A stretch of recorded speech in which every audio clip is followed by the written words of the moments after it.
Welcome to Live at the Range. This is what they're playing for. The Claret Jug dates back to 1872 in the bird's eye view of the old course here at St Andrews. It is the 150th Open Championship. It really doesn't get any better than this. If this doesn't get you going, then nothing will. We're at the home of golf. And it is the final practice day. I am here on the range and my goodness, the atmosphere is building. The crowd have been here over the past few days and we're expecting 290,000 this week. This is a great crowd. Is everyone excited about today? Yeah.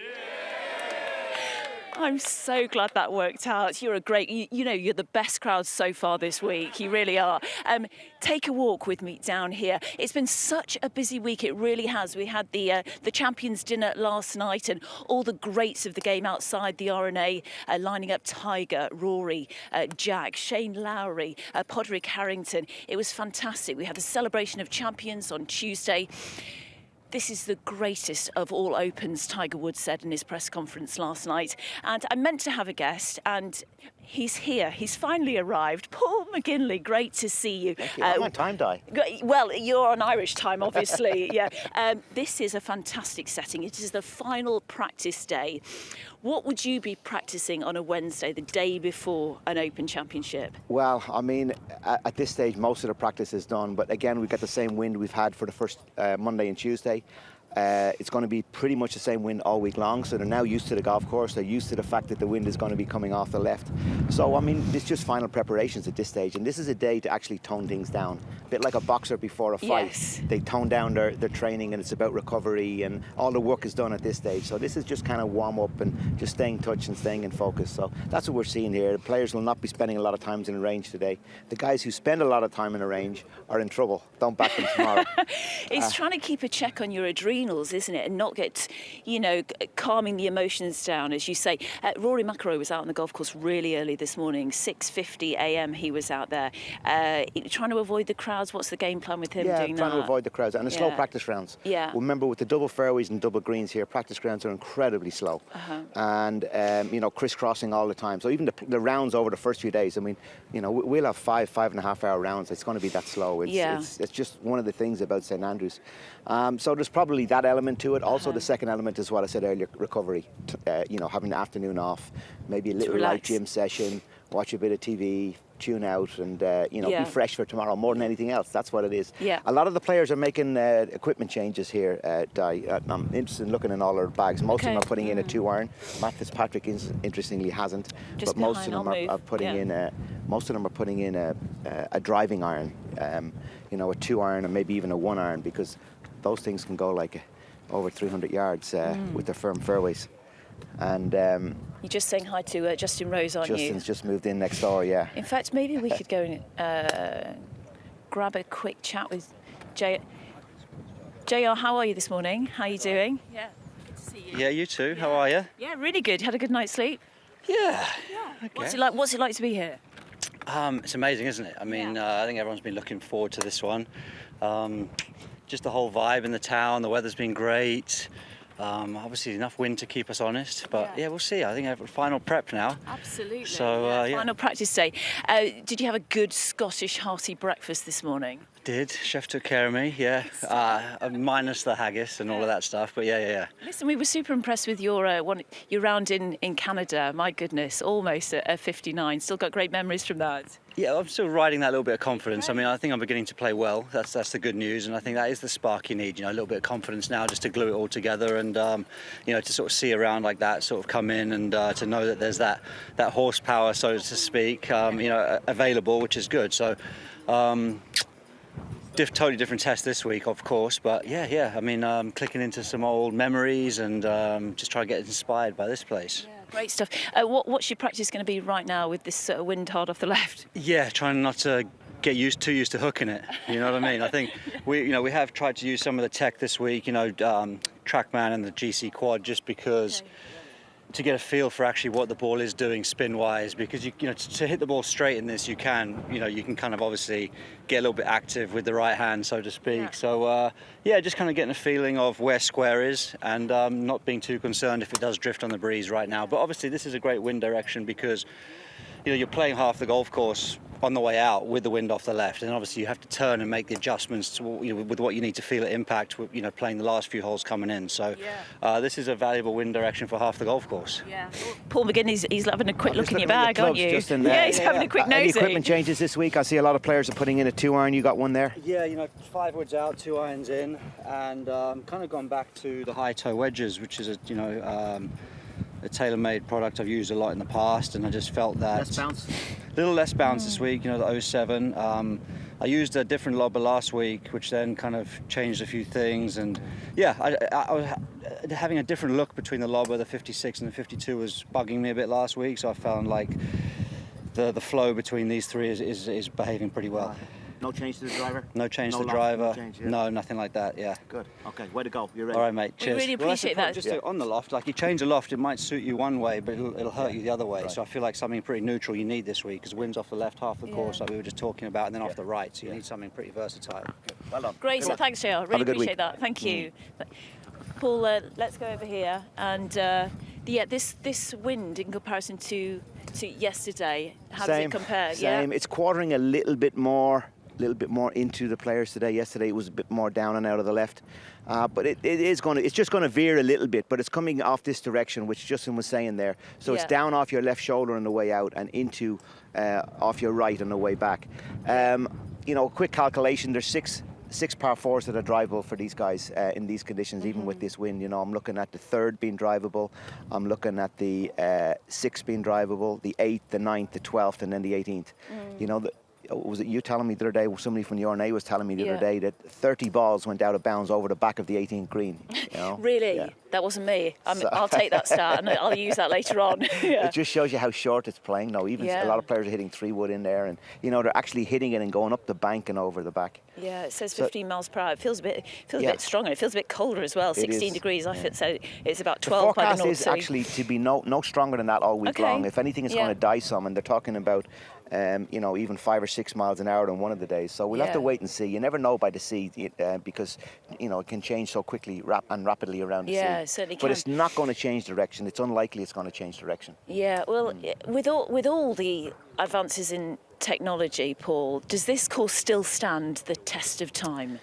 Well, what the R&A it doesn't in terms of tee to green, no, not when it's running. But what they can do, and one of the charms of St Andrews is hide the pin positions. Yeah. And that's what I'm expecting, and that's how it'll stand up, and that's how they will hold the scoring, because it's not practical really. You can't say it's still fit for the modern game when there's 6 drivable par 4s and 2 par 5s comfortably on and 2. But that doesn't mean it's going to be particularly easy. If this wind is whipping the way it is at the moment and stays like this, even a 15-mile-an-hour wind will really challenge the players. But you can really hide all of the pins here. Absolutely. With the undulations on these greens, with the bumps on these greens, with the bunkers on these greens. It's easy to hide it, and with rock-hard greens, you just can't get at them. So you're going to see a lot of putting from 20, 30, 40 feet this week, and longer, 80 feet, 90 feet. Which some players have never done before, have they? Yeah, those kind of putts, absolutely. Yeah. And guys like Darren here, we're watching. I mean, Darren is as wily as they come when it comes to links golf. There's not many better than him brought up in Northern Ireland in Royal Portrush. And, it's no problem for him to take a putter out from 30 yards away. Pete's wanting to have a chat. Pete, what are you saying? We're turning the clock back. Turning the clock back, are you? 2011. Great, come on. Darren, are you feeling good vibes right now? You've got an incredible tan as well. I know. Standing on the bar of a skiff in tropical waters fishing. You look fabulous. Yeah, what is it like to be here at St Andrews? Yeah, and bring back some great memories. Yes, St Andrews is always special, as we always know. And I think this week the atmosphere is incredible, with so many people in town and everything, outside the Dunvegan, outside the Jigger, all sorts of stuff. So it's wonderful. It's nice to get spend some time with Pete again and try and get my swing back in line again. Yeah. How's it going, Pete? How's he looking? Terrible. He's got no pressure, can't play the game, he can't putt, so it's like 2011 again. It sounds like it's a great relationship in terms of banter, I'm hoping. Yeah, good stuff. Yeah, great. Listen, guys, we'll let you crack on with your practice. Thanks so much. Paul, in terms of tee times today, let's take a quick look at who's going out. As I said, Rory went out at, 6:50 this morning, really early start. We've got the likes of, I know we've got Scotty Scheffler out early doors. Adam Scott's going out. There's Lee Westwood. Tyrrell Hatton, you've put a bit of you're saying that he might do quite well this week, Tyrrell? Did I? Oh, was it somebody else? I think I spoke to so many else. people yesterday. I think it's actually David Howe. Yeah, I mean, I wouldn't be surprised. I mean, Tyrrell has won the Dunhill around here. Yeah. Rory has played, I think, 8 Dunhills around here, so he's well used to the course. Another reason why, you know, we're not seeing a lot of practice rounds being played by the players. They know the golf course well. 1 or 2 practice rounds does them. I'm looking at guys who can really putt. I really like this guy here. Yeah. See the Australians there, Cameron Smith? I really like the look of him. I think great season so far this year, and a wonderful putter. Has won over in Hawaii where it's windy. Likes the firm conditions. Obviously from Australia, you get very similar conditions down in the sandbelt to what we have here in links golf. So he'll be well accustomed and used to conditions like this. Sergio Garcia. I mean, look, John Ram has won the Irish Open on 2 occasions. Sergio's one of the, you know, the best ball strikers still in the game, even though he's in his 40s now. Morakawa won last year. You know, I don't know if I really fancy him this year. Bryson, no, I don't fancy Bryson. But you never know with him. But I'd be really surprised. Bryson's got an early tee time on Thursday, 7:52 with John Daly and Cam Tringali. Tony Finau here for the first time. Xander Schauffele, 3 on the bounce in terms of wins, winning on the PGA Tour, then the JP McManus, and then the Scottish Open. Scotty, I mean, so many names in contention, Paul. It's really difficult, it's hard isn't to it? pick a winner. I mean, it really is. And you know, anybody who's having a bet at home, my friends, they say, what do I think? I say, just wait till Friday, you know, wait till the cut's made. And I know the odds won't be as good, but you'll have a better view then on how guys have adjusted and played, because remember, the playing conditions over the weekend are going to be pretty similar to what they're going to have the first 2 days. So you get a sense of, you know, how the runners and riders are doing at that stage, and that's when you can make, you know, a bet with a little bit more insight. But there's so many guys, as you say, there's Scheffler, Harold Varner, who spent his week in Ireland last week playing in Portmarnock in the island, and a lot of our links courses there. So again, he's getting in the reps for it. And there's a big adjustment for the American players, and it's like coming over to play Wimbledon. You know, they always play tennis on grass courts before they would go into Wimbledon to get adjusted. And now golfers are starting to see that. You know, we used to have Loch Lomond before, and a lot of them would come over straight from America and then straight into playing links. But we're certainly seeing a trend in the last 5 or 6 years from all of the players. And one of the reasons why the Scottish Open is now co-sanctioned is that the players are really valuing having a run out on a links golf course before they play the Open Championship. And some that don't play the Scottish Open will play a lot of golf in Ireland or in Scotland, won't they, and spend like a week here? I think a lot of them have in Ireland, particularly with the JP McManus Pro-Am. They've been down in Kerry, down in Ballybunion. Because Rory's been with Tiger and Rory won Ballybunion. And remember, that's Tom Watson was ahead of his time. That's what he did. You know, Tom has won 5 Open Championships, and most of those were preceded with a week's golf down in Ballybunion, having a bit of fun with the people down there and playing the golf course and loving it and having a good time, and then coming prepared for links golf and, you know, with 5 Opens. So that's the kind of trend great hospitality there as well. Players. Yeah, I know. It's a great trend, and it's also so lovely to see, you know, Tiger Woods passing on advice and any nuggets of information to Rory and Justin Thomas, like he's done this week. It's not a changing of the guard, but just passing on that experience. Yeah, and there's loads of experience required around here. You know, I think what we'll see is a lot is as I said earlier, a lot of big drive. I'm going to see a lot of greens being driven and are very close to it, and players trying to get up and down from those shots from 20, 40, 60 yards. I mean, they're crucial, aren't they? And angles are so important, you know, and that's when I say experience is so important. Tiger, you know, he is wily. He's got a lot of guile. He knows how to get himself around, even though he's not at his best, we know at the moment. But it's important to create the angles, and sometimes you've got to skirt along bunkers in order to create an angle to get in at the pin, particularly in the way out where they took the pins generally on the left-hand side. They're going to be the tricky pins, particularly with the wind down and out of the left. Expect to see a lot of pins on the left-hand side. Tiger, in his press conference yesterday, said, you know, they've made some changes since 1995. I mean, the road hole bunker, if you're in it now, you can't even see the grandstand when you're in it. It's for our viewers at home, I mean, it's a spectacular I couldn't see it in the old one either. It's not all about hype, Paul. Well, like, maybe if you're in the road hole bunker, but it's just so incredible when you are in there to see the severity of it, isn't it? Yeah, I mean, look, luck is a huge part of winning an Open Championship, you know, because it's one thing going in these bunkers, it's another thing not being up against the lip. You know, we saw David Duval a number of years ago up against the lip, and I think he took 8 or 9 on the hole while he was in contention, purely because he had a bad lie. If you get a good lie in there, it's doable. You know, you can get it out and you can hold a putt and make par and move on. So there's a huge element of luck playing links golf course. courses, particularly getting a good bounce at the right time, or even if you do get into trouble, that it's not terminal like it was for Duval in that instance. So just keep an eye out for that. There's going to be a lot of, because the bunkers are so small, a lot of guys are going to get unlucky and it's going to go up against the edges, and then you got no chance. No, absolutely. Plotting your way around this golf course is absolutely key. With the players are warming up for the final practice round before the Open Championship tomorrow. The first tee time, Paul, is 6:35. Paul Lawrie has the honour of that first tee shot, doesn't he? Yeah, and it's, I mean, to be able to do it at St Andrews and, you know, pretty much guaranteed you're going to hit the fairway die. I don't think many would miss that fairway, no. would they? Even with the nerves of the first tee shot in the Open. How wide is it again? How many yards is it? I don't know. I think it's 120 something. I'll find out. We'll get that stat to you. I played later with, on. little story, I played with Kyle McLaughlin. You know the actor, you know Kyle. He yes, was in Sex and the yes, City and Desperate yes, Housewives, and, among others. And he's a good friend of mine. And we played his first time he played in the Dunhill, he was so nervous. He missed the fairway on the first here at St Andrews, and then when he walked off, came around to the 18th, he missed it again. And I'd say, congratulations, Kyle, you're the first guy in the history who's ever played St Andrews to miss the fairway twice. Kevin Peterson, he was delighted to hit the fairway when he played in the celebrity match a few days ago. Yeah. It was great to see a real celebration of golf here over the last few days. It's been incredibly busy. Of course it is busy because it's the 150th. Okay, well, the sun is breaking its way through the clouds and the day is set up to be a fantastic one. We're here all morning on the range until 12 o'clock, and then we're back 2 till 6 this afternoon. But for now, from Paul and myself, let's head to the commentary box and join the guys.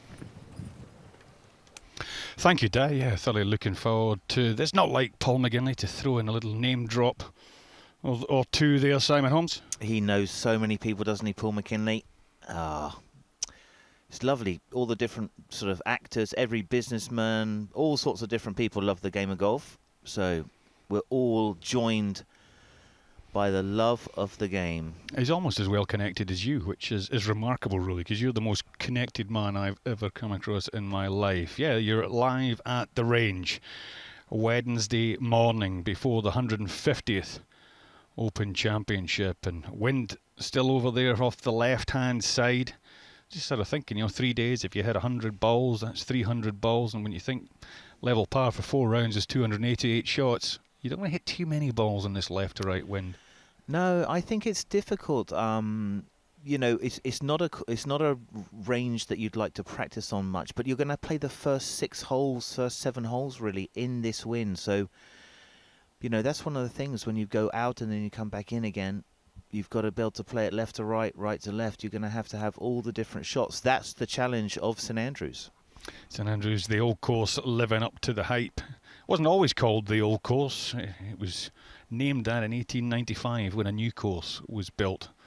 And it just sits to the right-hand side of the first few fairways down the front line of this magnificent terrain. There's a defending champion, had to bring back the Claret Jug. I don't think that was an unenjoyable experience, but what a year he has had, and as champion golfer of 2021, he's been a tremendous steward of that title. A lot of top 10s this year, a couple of runner-up place finishes, 5th in the Masters as well, 5th in the US Open. There are signs there, but it's very, very difficult for him to defend. I think that's right. Gentleman in front of him, Rick Sessinghouse. He's an interesting coach. He's been coaching Morakawa since Morakawa was 8 years old. Most of the lessons, most of the work on the swing has been done on the golf course. So very much about sort of putting a feeling and a shot, a specific shot together. That could have been one of the sort of skills that he showed of picking up the Open Championship at Royal St George's. Very sort of mental and physical coach. Really, I like that. I like that style of okay, here's the shot, what's the field, pick the shot, have you got the right swing? There's a lot in that. I'm all over that, Simon. I think that's great. I don't like standing on a range hitting shots where they don't count. There's no bunkers down there, there's no trouble down there, you don't have a card in your back pocket.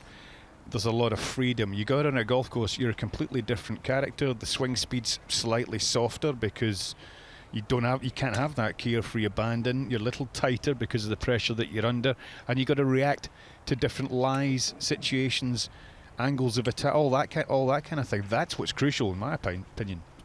Yeah, I think that is 100%. You know, you're wanting to find the feeling for the shot you're going to have. You know, we're going to play golf on the golf course. We're not going to play golf on a driving range. We're not as good on the golf course as we are on the driving range. And so maybe that's one of the secrets behind Colin's, well, explosion into the world of golf. It was amazing. 2 majors. Yeah, first man ever to win 2 majors in his debut in them. Yeah.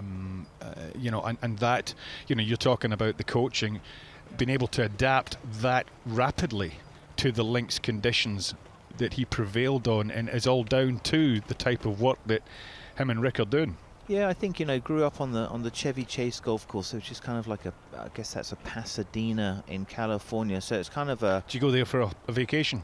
I think I've been there for a golf tournament. I think I'd 18 years living in America and absolutely loved it, and I was able to go all over the place. So yeah, it's kind of slopey, you know, like Olympic. You were there. Olympics very slopey. So that's maybe a little bit of a help to those. To the coming over to here and seeing the slopes on the greens. It's got a great opportunity to see ball flights, shapes, and things like that. Simon, what are we looking for over here on the right hand side? Yeah, so we've basically got flat carry, which is sort of carry adjusted for any kind of slopes, and on this driving range, it's when you say adjusted, what do you mean by that? So let's suppose you had an uphill. We were hitting up into a green that was above us, an elevated green. Ball would obviously go less far because it's less in the air, and so downhill with the opposite way, so it gets further carry. So it's just a flat carry. 130, what's this going to be? 135. So 135, and then ball speed. So there's a ball speed, club speed relationship, and then the players are working quite a lot through that, especially in their wedges, trying to control club speed, ball speed. Then that's the carry numbers, provided that launch and spin are the same. And so what we're going to see is quite a bit of variation on launch, and then another angle there, apex. So let's suppose a normal shot for a Morakawa thing would be sort of 90 to 100 feet. We've seen a couple come out much lower than that, so that's a high one. That's a full shot, so 106, so that's nice and high. Nice and high shot. That's kind of probably his full shot. Not too much curve there. Really a supreme iron player. That's sort of like the strength. He'd be sort of noted as one of the best iron players on the PGA Tour. Certainly you got a chance to see that when he won at Harding Park. It was just amazing, the shots that he hit. So where is he now in his practice? He's driver. Control of this, I think, will be really important. You're going to have to hit a few of these on a pretty hard left to right wind, control that, and then you're going to have to do the opposite coming back in. So yeah, it's interesting. I mean, going out in the left to right, he's going to have to aim so far left that it's going to run for miles down the right side towards a lot of the trouble in this golf course on the way out. And then coming in, that's not so bad. He can use the wind as a buffer, but the control certainly on the way out is crucial. Yeah, and sort of, you know, obviously not a one-dimensional player, not saying that, but he has a fade in his game. I mean, you know, his draw is still a fade if you look at it. So interesting to see. A lot of chat, isn't it? Really leaning hard on Rick. That's been his coach forever. So great combination, these guys. Rick Sessinghouse has done an amazing job in preparing his man for the test of the PGA Tour. Simon, I think it's crucial that a relationship that has been developed over quite a period of time is maintained, because there's the mutual understanding between the coach and the player. We see a lot of players who subsequently come out on tour and they leave the coach that got them there behind as they move on to what they perceive as better things, and sometimes the relationship and messages get mixed up. Oh, 100%. I think that when you are a coach and you have seen so many shots by a player and also the reaction and what happens, and you know what to do next. You've built up sort of like a real collateral, a real sort of knowledge between the two of you, and that's hard to replace. You can't, you know, you go and change coach, none of that exists anymore. So yeah, it's a relationship. There is knowledge, but you can just go and get knowledge from anywhere. But the relationship takes a long time to build. So Morakawa with his man Rick Sessinghouse, long relationship, successful relationship. Let's see the sort of nice routine coming in there. Left hand goes on kind of weak, right hand under. The slow takeaway, wrist bows and hips explode through. I love the fact that we've got an awful lot of varieties with swings that we've seen. You know, they're like fingerprints. Everybody should be different. I don't believe there is a template that you throw over everybody. And one of the things that I've noticed more lately than ever in 30 or 40 years is there's people with weak grips like Morakawa, John Rahm, Bryson De Shamble is incredibly weak, and yet they're still powerful. Where has this all come from, and what are the advantages, maybe disadvantages of it? So I think it's to do with club face control. So okay, the left hand goes on weak, but nevertheless watch the bow, well, Dustin Johnson being extreme. So watch it bow down there. It's really folding, right? So if you had that with a really strong grip, sorry, just when you say bow, I mean, what does that mean to the players, people that are watching? What does that mean? At the top of the backswing, pushing your knuckles away from your wrist, so you're curving over the top of your left wrist, so you're closing down the club face. Now, if you've got a strong grip and you do that, well, it doesn't really work because the club face is so shut. So you kind of go on a weak grip, and then, you know, John Rahm's wrists and the bend in those, unbelievably flexible. So you have to keep an eye on it. Right at the top, you're going to see his knuckles bend over. You see it there, and then he's setting an impact position very early. So he's setting that impact position, and then he's just rotating on that, so those left knuckles are kind of rolling down into the ground, keeping that club face super square. Rick then just giving a bit of feedback, so they're working on something. So you see that, Colin, you've got that. Player needs the knowledge. The coach can only do so much, so you're trying to educate your player. Fastest player since the Second World War to get to 2 majors. He did it in 8 attempts. Spieth was 10. The great Ballesteros was 11. What a player. Europe's #1 last year when he won the DP World Tour Championships and the race to Dubai in November. Became the 3rd youngest to reach world #2. And Tiger and Jordan after that successful 2021 and early 2022. That is your defending champion, Colin Morakawa. So let's have a look at his data there. 164 is not the hardest he can hit it, so he's obviously just working a little bit on controlling it perhaps. How's this shot going to work in the wind? If I go a little slower, is my spin a little better? Have I got control over the launch? Still 50 feet of curve there from his start line. So it's going to be a big club, the driver. Going to set your angles up for your second shots, and that gives you your birdie putts.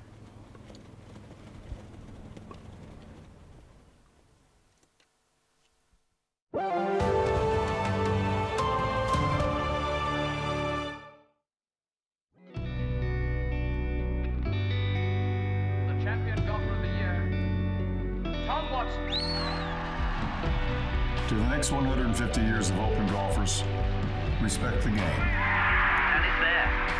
Watson has this desperately difficult third shot to play. These links courses have been around long before you were born, and will be here long after you're gone. But don't get mad at the wind, the rough, or the bounces. You're in the hands of Mother Nature, after all. Play hard, but play fair. Be known for winning, or losing, in the right way. If you're lucky enough to have your name etched on the Claret Jug, look at those names before you. Realize that everything has led to this.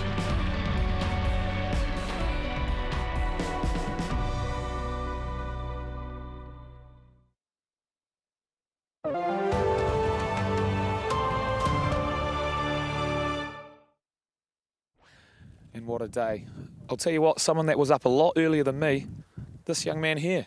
Good morning, Rory. Good morning. How you doing? Very well, thank you. 6:30 tea time. That's really putting pressure on the broadcast. But I'll tell you what, the fans have been there the whole way, as you can imagine. The favourite, one of the hot favourites for the Open Championship this year. Can Rory do it? It's been a long time since 2014. But he mentioned he's never felt better entering an Open, so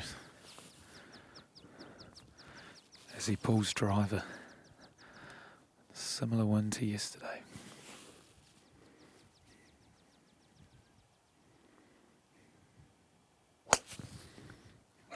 Wow. Wow, that goes fast. Trying to see if that's gone over the hill. Harry will give him another one. Let's go again. We've got the corporate stands on the right of the 14th here. The fun thing about this stretch heading home is you really have to flirt with the out of bounds. Like he's done there, over the wall. Big, high and mighty draw. Lovely shot. Come on, Rory. Come on, Rory. Come on, Rory. The fans love him, and rightfully so. But what we're going to do is we're going to be on Rory Watch with you this morning. We're going to walk him home, see how he's hitting it, because I believe he is your red-hot favourite this week at St Andrews. Good work for young Harper, getting out there, hunting down one of the favourites. Rory Mcilroy obviously out there earlier this morning, very early indeed. A little bit surprised he's gone out and played 18 holes before the tournament kicks off. Some of these players will only play 9 or 10 or 6 or 7, or some might not even bother at all. Yeah, I think it just shows how important this is to a Rory Mcilroy. You know, just like he's so super focused on this week, this event. I mean, this would make Rory a legend of our game if he wins the 150th Open at St Andrews, and he knows it. So full effort from Rory Mcilroy. Probably feels as though he's out there. Have one last full look at the golf course before the gun goes tomorrow. Yeah, maybe start the mental preparation from here on in. 28-year-old Bryson Deschamble, possibly one of the most polarising characters in the game these days, out there on the range, having a blast. Good to see the grandstands filling up as well, just behind the practice ground. Interesting to see how his style of play works out this week. Yeah, it's interesting. You know, he's got the superpower, hasn't he? He is your sixth gear. There, it's the longest guy in pro golf. We had some 349 carries from him yesterday. So, but then he's, you know, the way he played at Augusta was surprising to me. He sort of goes out there and says, "I'm just going to destroy the golf course." Sorry, is that unstrategic. the place where he said it's a par 67? That is exactly what he said. He went out there to Augusta and said, "This is a par 67 for me," and proceeded to hit it all over the planet. And so, I don't know if that philosophy would work at all at St Andrews. I think this is going to be, you're going to have some brain power off the tee to give yourself the second shot to create any kind of birdie putt. And so, yeah, and you're going to be putting a lot from 45 feet plus. 3-putt avoidance is going to be massive. So, going to be very interesting to see if the power with the strategy could possibly fit around this golf course. Because won the US Open in magnificent fashion 2020, a couple of years ago, by 6 shots over there at Winged Foot. And a feeling there is just sort of tucking his right elbow onto sort of the right lat, if you like, turning the chest all the way through again, trying to keep that club face square.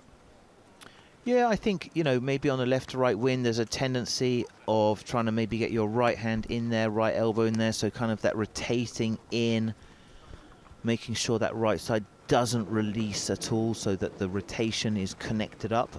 So Bryson DeChambeau, see him keep that elbow tucked in, all in the hips, maybe just helping him to control launch a little bit. And he's got the highest launch. I mean, he's at 140 feet of apex, so interesting to see what he's going to work on this week.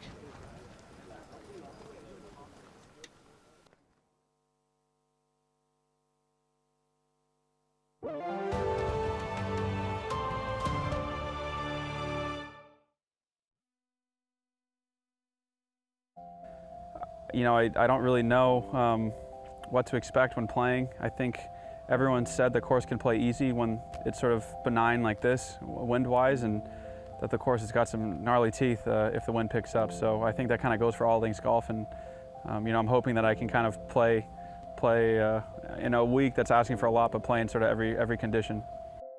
I think I can only hope to sort of be in the mix. That's sort of why I love playing, is to be in the mix.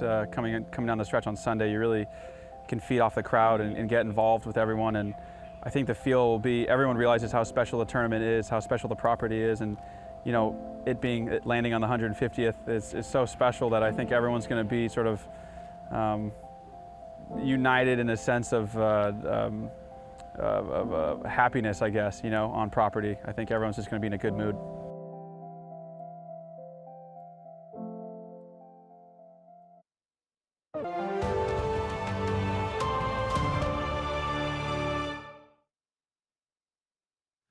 Always an exciting part of the course.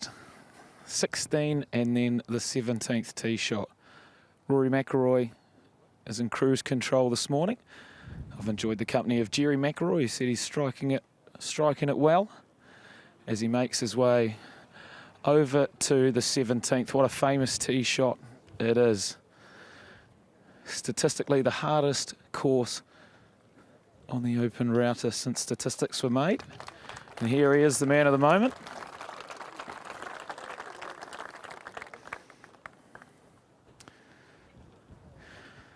The course record is 61 here in the Dunhill Links, but the lowest score at the Old Course in an Open Championship is 63, shot by Paul Broadhurst and Rory McIlroy in 2010.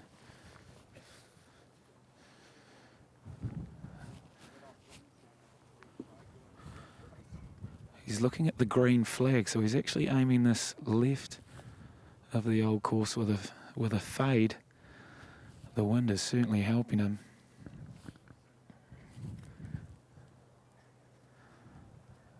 Such a dynamic position. Oh, that's aggressive. That is a beauty.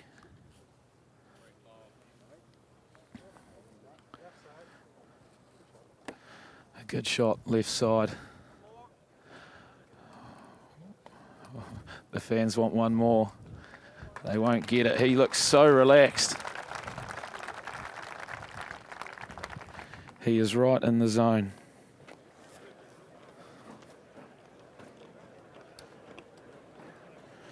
The 17th hole, since it's been played, is an average of 4.79, the hardest hole ever at the Open.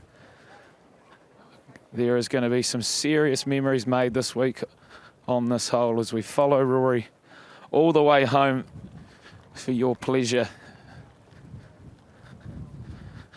The Old Course Hotel, what a famous logo, a famous spot.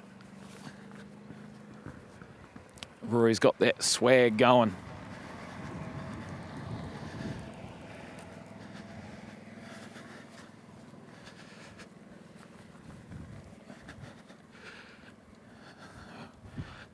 Around the corner he goes, and we'll be going with him. Let's see if we can get a birdie on the road hole. Rory McIlroy, he's good to watch. Yeah, sure is. That was over the old railway sheds. It was a railway line that connected the main Edinburgh to Aberdeen line, a service that ended in 1969, and an infamous part of the notorious Road Hall. Rory McIlroy coming to the end of his final practice session around the Old Course. We're back on the range. This is live at the range, the 150th Open Championship. Bryson Deschamble right in the middle of your picture. There he is.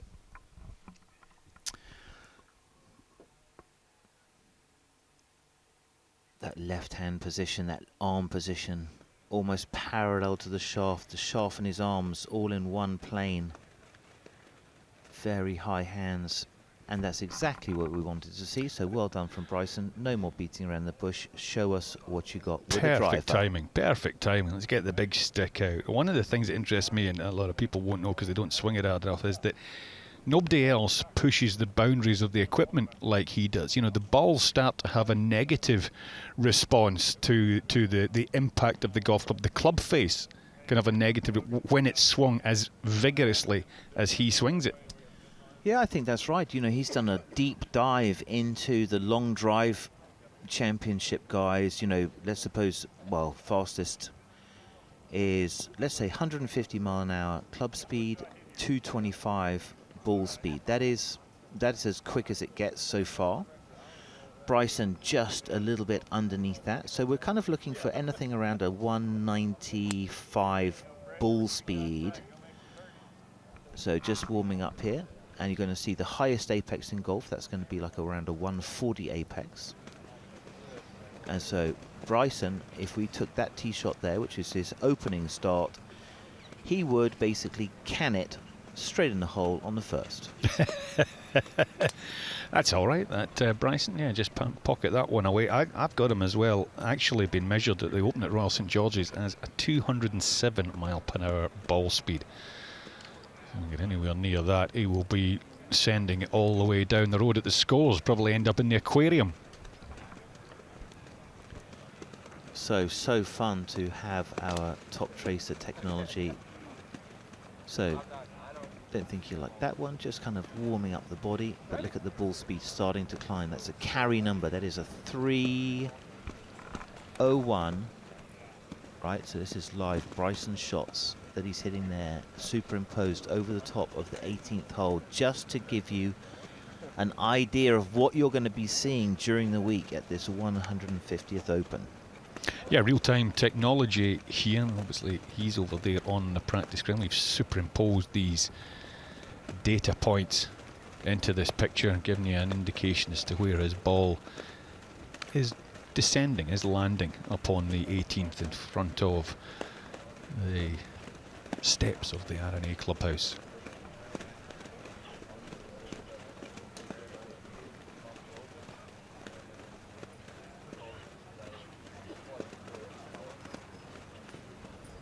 Could be one of the Avengers, couldn't he?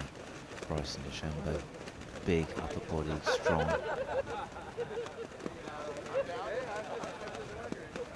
Very relaxed. What a lot with Chris Como.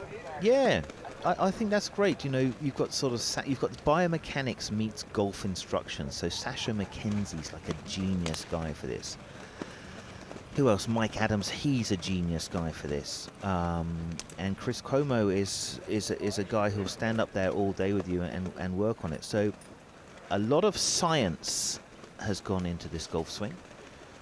You can see that right elbow getting tucked in. Watch the hips fire. Really stays forwards, so not kind of drifting off the ball and then coming back to it, really staying up on top of a sort of an axis that's very much on the ball and then pushing through it. So that left leg action, extremely important for him. So watch the left leg bounce as he hits this, posting it up. See if he's getting any speed put up. He's not on full effort yet. I think he's really folding that right elbow in on the backswing, trying to bring it in tight to the body, set up a slight in to out golf swing, perhaps, in an effort to hold it up against this left to right breeze. Yeah, I think that's what we're looking at. So 152 apex. If you were standing on the driving range, you wouldn't even see that. 90 feet is probably a PGA Tour average. So just watching the ball speeds climb. He's had, I think, 197 or something this week. 349 carry in the air. Crazy. 153 apex. He's got a driver ball combination that, unsurprisingly, you can't buy in the shops because I don't believe there's too many people out there. It's just the likes of him who's on tour and than the long drive competition hitters that have got those kind of combinations. Heading towards the greenkeeper's sheds there. Yeah, 225 is just an insane ball speed. That's by far the fastest ball speed of any sport in the world. So here we go. Put in a bit of effort. Come on, Bryson. 198. Needs a bit of a crowd. You need maybe some music going. So does this get on the green? Ball speed 188, so that's a miss hit. Let's see where the Bryson De Shamble drive releases out. Just into the Valley of Sin. We heard yesterday that over 30 balls have managed to make its way through the back of the green there at 18, actually going out of bounds. So remember, 18th is playing pretty much straight downwind, so you would certainly expect a lot of players to find the putting green. That's roughly where his ball would end up should he be using the same numbers off the 18th tee that he's finding over there on the practice range.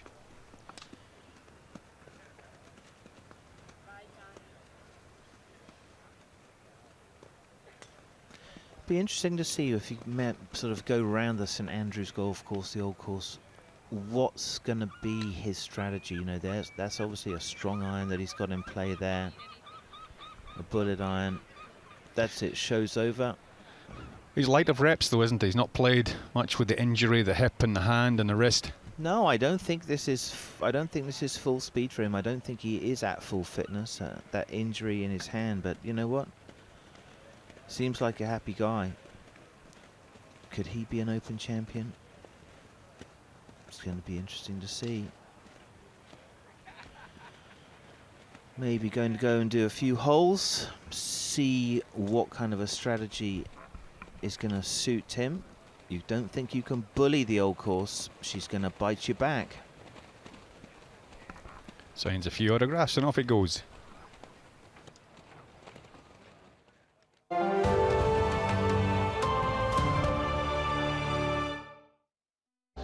You know, it's just such a cool place, and when you get announced in that first tee in St Andrews, no matter whether it's the Dunhill, whether it's the practice round, you know, it's just special. And it's the only course, probably one of the only courses in the world where I go to where I actually really enjoy playing my practice rounds. And I always love playing 18 holes at St Andrews, and you know, walking down the first and then getting to play 16, 17, 18. It's just such an amazing place. Knowing the magnitude of the Open and what goes into it and the size of the event, I can only imagine what the R&A have planned for the 150th Open in St Andrews. You know, the fact it's in St Andrews and all that stuff, it's going to be really special, but the fact it's going to be the 150th, I'm sure it's going to be pretty cool. And I think for me personally, it's going to be amazing to be a part of that and a part of, you know, all the stuff that goes along with it that week, so I'm very excited about it.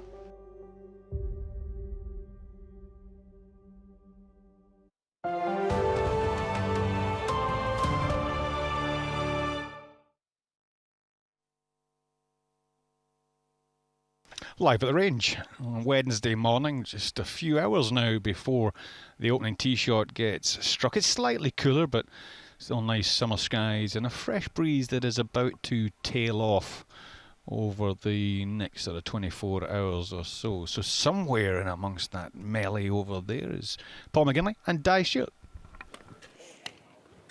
Thanks very much, Andrew. Yeah, here on the range still, and just saying hello to Justin Thomas this morning. Paul, we're going to have a quick chat about grips. And for all the amateur golfers at home, this will be super useful. Strong grips, weak grips over the years. What kind of grip have you had? Well, mine probably will be considered neutral, maybe a little bit strong, but generally neutral. I think that's 90% of the players you're going to see. Yeah. Let me just hold on my Absolutely, yeah. I will. Yeah. So what I learned about it was, I remember going on a clinic years and years ago, and that's what you thought. You just let the club sit there and then let your hand fall naturally. And from there, the main thing is when you open up your hand where it is. So it should be at the very tops of your fingers, the left hand. And that's what I try to do to get that's now considered a standard grip. So when I look down, I'm looking at two knuckles. And then I put my right hand on that's going to marry that. So the V from my thumb and index finger on both hands, go up here to my right shoulder. Okay. That's the simplicity of the standard neutral grip. Yeah. Now, we do have guys who, like John Ram, for example, or Lazabal was another guy, Jordan Spieth, and they're very, very weak. So they look down and they don't see any knuckles. Right. So they actually hold it more in the palm of their hands, not in the tops of the fingers. Okay? Now, from there, again, with marrying with the right hand to that, I'd find it very hard to create any power from there, but they do. And as a result, it's a lot more body rotation. They have to really work hard with their body in order to get that club squared up down the bottom. Yeah. Then you go the stronger grip, which is a little bit like the motorcycle grips. You've got a lot more knuckles looking on the left-hand side. Yeah. And when you look down, like I'm thinking of a David Duval, a Paul Azinger, guys like that, I look down and they will be seeing at least 3 knuckles there, maybe 3.5 knuckles. Yeah. And again, with the right hand underneath. So now what they try to do in order to stabilize the club face down the bottom, because they've got such a strong grip here with the left hand, they hold it. They hold it and they don't let that face rotate over. Yeah.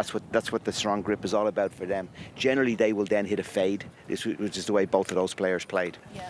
And then the third option, which is one we're going to see now, or one that we've seen at the US Open, is Matt Fitzpatrick's, and that's the opposite, where he does something really peculiar. I was talking to Pete Cowan there, who is part of Pete Cowan's team, and Mike Walker as well. He's actually very strong in the left hand. Okay. But very weak in the right hand. So and that's opposite. Yeah. So he's got the 2 hands that are opposite, and the idea of 2 hands being opposite is going to create that stability as well. Again, I don't know how he does that. That's incredible. I don't know. Yeah, he's always done it, and that's stability. The main thing is to control the club face. So whatever way you can control the club face side, that's what it's about. Yeah. Some guys can do it by having it in the palm. Oh, I can really be stable with the face with this way. Some guys need it a little bit of a stronger grip, and then most guys want to be neutral. So it's all about controlling the club face. And it just feels so awkward to change your grip in any way. I'm sure everybody at home who's ever tried to change it, even just like a millimetre, it feels so odd. But you have to make these changes in golf, don't you, occasionally? Yeah, you do. You know, one of the things Jack Nicklaus used to talk about when he wanted to hit a fade or a draw is he slightly adjusted his grip. Okay. So if he wanted to hit a draw, he would just grip it a little bit more, like we said, in the palm, right, just basically ride that grip a little bit further up his hand in order to get it stronger. I don't know if the modern player does that. That's incredibly difficult. As you say, to change it in millimetre, it's obviously something he's practiced a lot. I don't know players at all who change their grip from shot to shot. So, you know, the players who are coming here this week are using the same grip they would have used in Scotland or the same grip they use in the US Open. Guys don't really make those adjustments nowadays. But there's different ways of gripping the golf club. Totally. But as I say, the main common denominator with everybody is what's going to give you control of this baby. This is what controls golf. This is what controls how successful you're going to be. Yeah. And great to know that you can use a variety of different grips. It's not just one way, which is the beauty of golf. Thanks, Paul. We're going to stay down here on the range and see who we can catch up with. Yeah, as I just said, we had Justin Thomas just walk past us, the world number 5. He's gone to the short game area. Oh, yeah, there you go. There you go. He's gone over to the chipping green. We're going to see a lot of guys. That's been a very busy spot. There's a really good putting green here as well, too. Yeah. And we've seen, you know, Tiger's been talking about he's staying in the hotel here, going out at 9 o'clock at night on Saturday and Sunday night and just walking around the greens and putting from, you know, 30, 40 yards. You know, we're talking about 80 feet, 70 feet. And there's a lot of that practicing going on because there's going to be a lot of putting from distance. That's going to be a big key. This is going to be very unique for the viewer at home watching the Open Championship this week with these ground conditions as firm as they are, Di. Yeah. This is not going to be your stable diet of watching golf on Sky. No, it's just so exciting, isn't it? It's going to be very, very different, and you're going to see the players being asked to hit shots that they will have not have practiced or played in any other week, maybe ever in their career before, some of them. Yeah. So, you know, putting from 40 yards short of the green, you know, from 40 yards out using a putter. You're going to see guys doing that.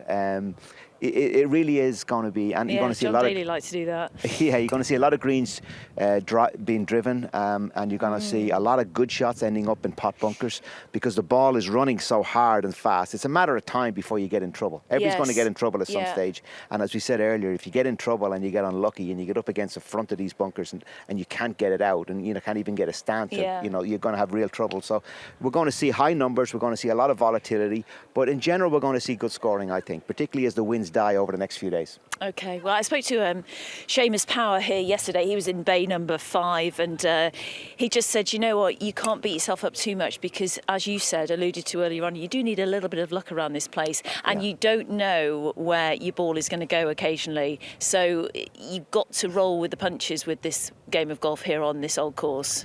Absolutely, and you remember, these fairways are rock hard, we said that, but they're also very undulating, and there's all kinds of knobs and rolls and swales and everything. So you can hit a perfect tee shot down the middle, and it can pitch and go at right angles, you know, and off a perfect tee shot because it hits the wrong side of a slope. So that's when we talk about the quirks of here, and you know, and then it can run into a bush, you can run into lots of elms out there, gorse bushes as well as bunkers. So as I say, this is not going to be the golf that people are watching a week to week, a daily basis, and that's going to be fun, and it's good to see the players having to be creative. I was just watching Darren Clark hit some shots there. It's a shame we didn't.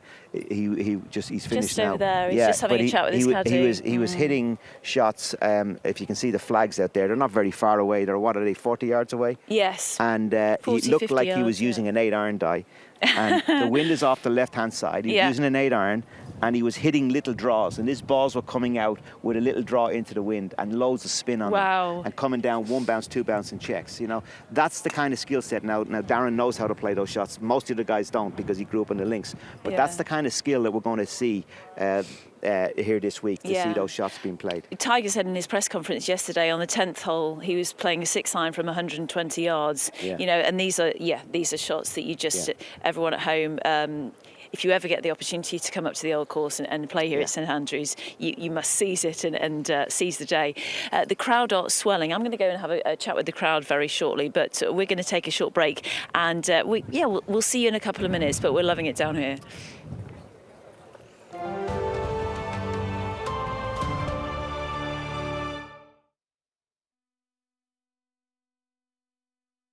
It could be a relatively easy hole or a hard hole, but you never know what's going to happen. You know, guys can make a birdie if they hit a good shot, but they can also, you know, make a double bogey. I think there's just so much to links golf, and clearly it's stood the test of time, and we keep coming back, and we're still grinding to try to shoot around even par. I think it's just an amazing event, and I look forward to hopefully play a bunch of them in the future. As the only major that we have in Europe, I think it's and being the oldest one, it's for sure the most special, I think, just in terms of the history. And then obviously at St Andrews you can't really top that at all. So it's cool just to be a part of it.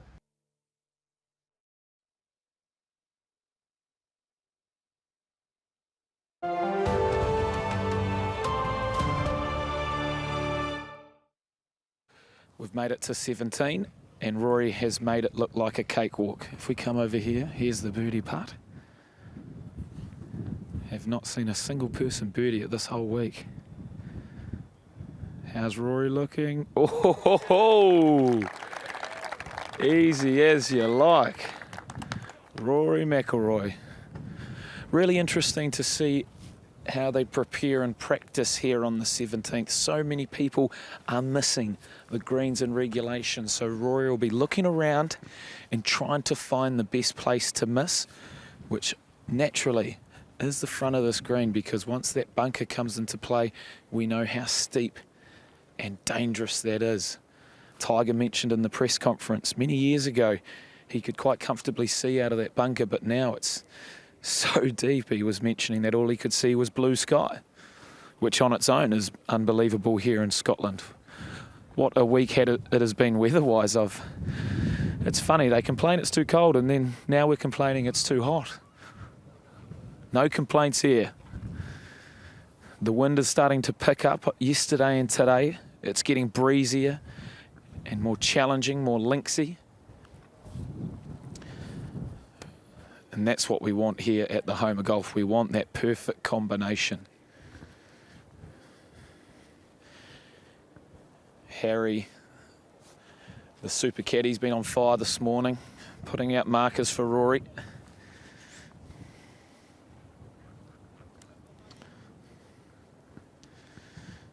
duo have been together a very long time now.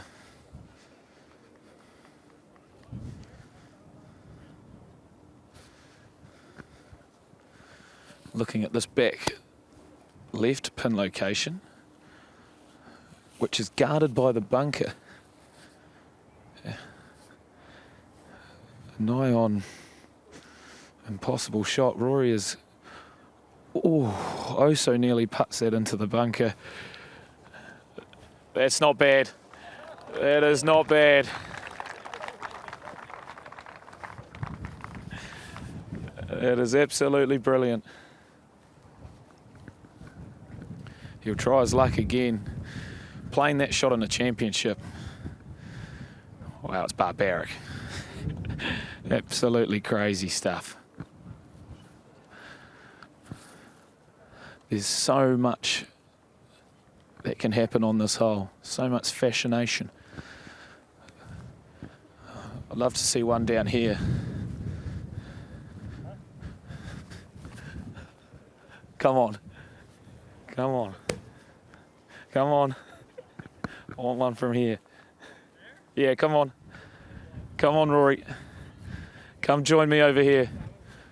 Which pin? Which pin? This one or? All right, come with me, Rory. Let's go for this one. Yeah, Rory, what do you do on the road? Traditionally I'm on here more than you, but how do you handle this situation if you do end up here? Well, first thing I'm thinking about is not damaging my putter.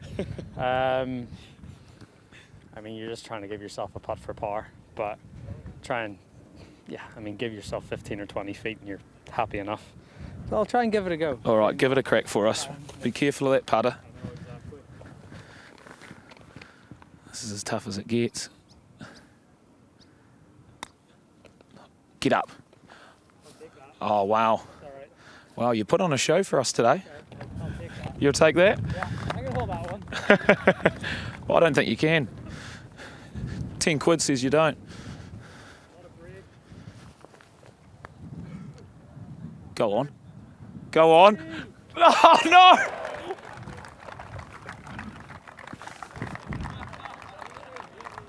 Oh, you're a tenner. So how are you, mate? You enjoying the week? It's pretty cool here, isn't it? It is. It's unbelievable. Happy to get out early, to be honest. You know, it's sort of, there's so many little bottlenecks on this golf course that practice rounds can take a long time. So to get out really early and just sort of get it done. I did it back in 2010. I got out really early on the Wednesday morning and followed that up the next day with a nice score. So hopefully I can emulate that again. Yeah, we were just talking about that nice score. What a memory that was. Can you see scores like that here this week? No. It's so tricky, you know, with a bit of wind, how firm the course is playing. Even you get good tee shots away, it's very, very difficult. So anything in the 60s this week, I think, is a good score. I said yesterday in the media, I said if you can shoot, 4 scores in the 60s or 4 scores around 70 this week, I think you're going to have a good chance. So it's all about patience and whoever can just sort of minimise their mistakes this week, they're the guys that are going to do the best. Nice. You're about to walk down 18, where we saw you waving to your family in the Russicks. How special is it to have them and be staying right on the course there? Yeah, it's really nice. It's very handy. I walk to work every day. It's very nice. Fall to work. Yeah, exactly. So, but yeah, it is. It's lovely. It's lovely to stay right on the 18th and just the view of all of this. It's such a special week, the 150th, and it's great to have the family with me as well, so we can all enjoy it. All right, well, we're enjoying watching you, mate. So have a fun week. Thank you. Double or Nothing says you missed the green. Okay, we've got a deal on that.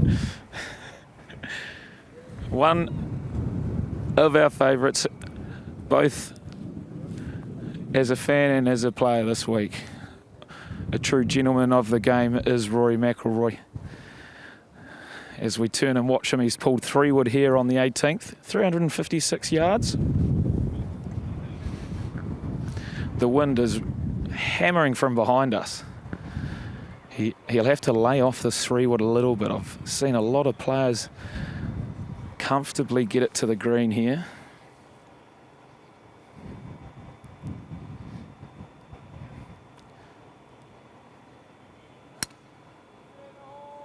I can't see that. That is straight into the sun.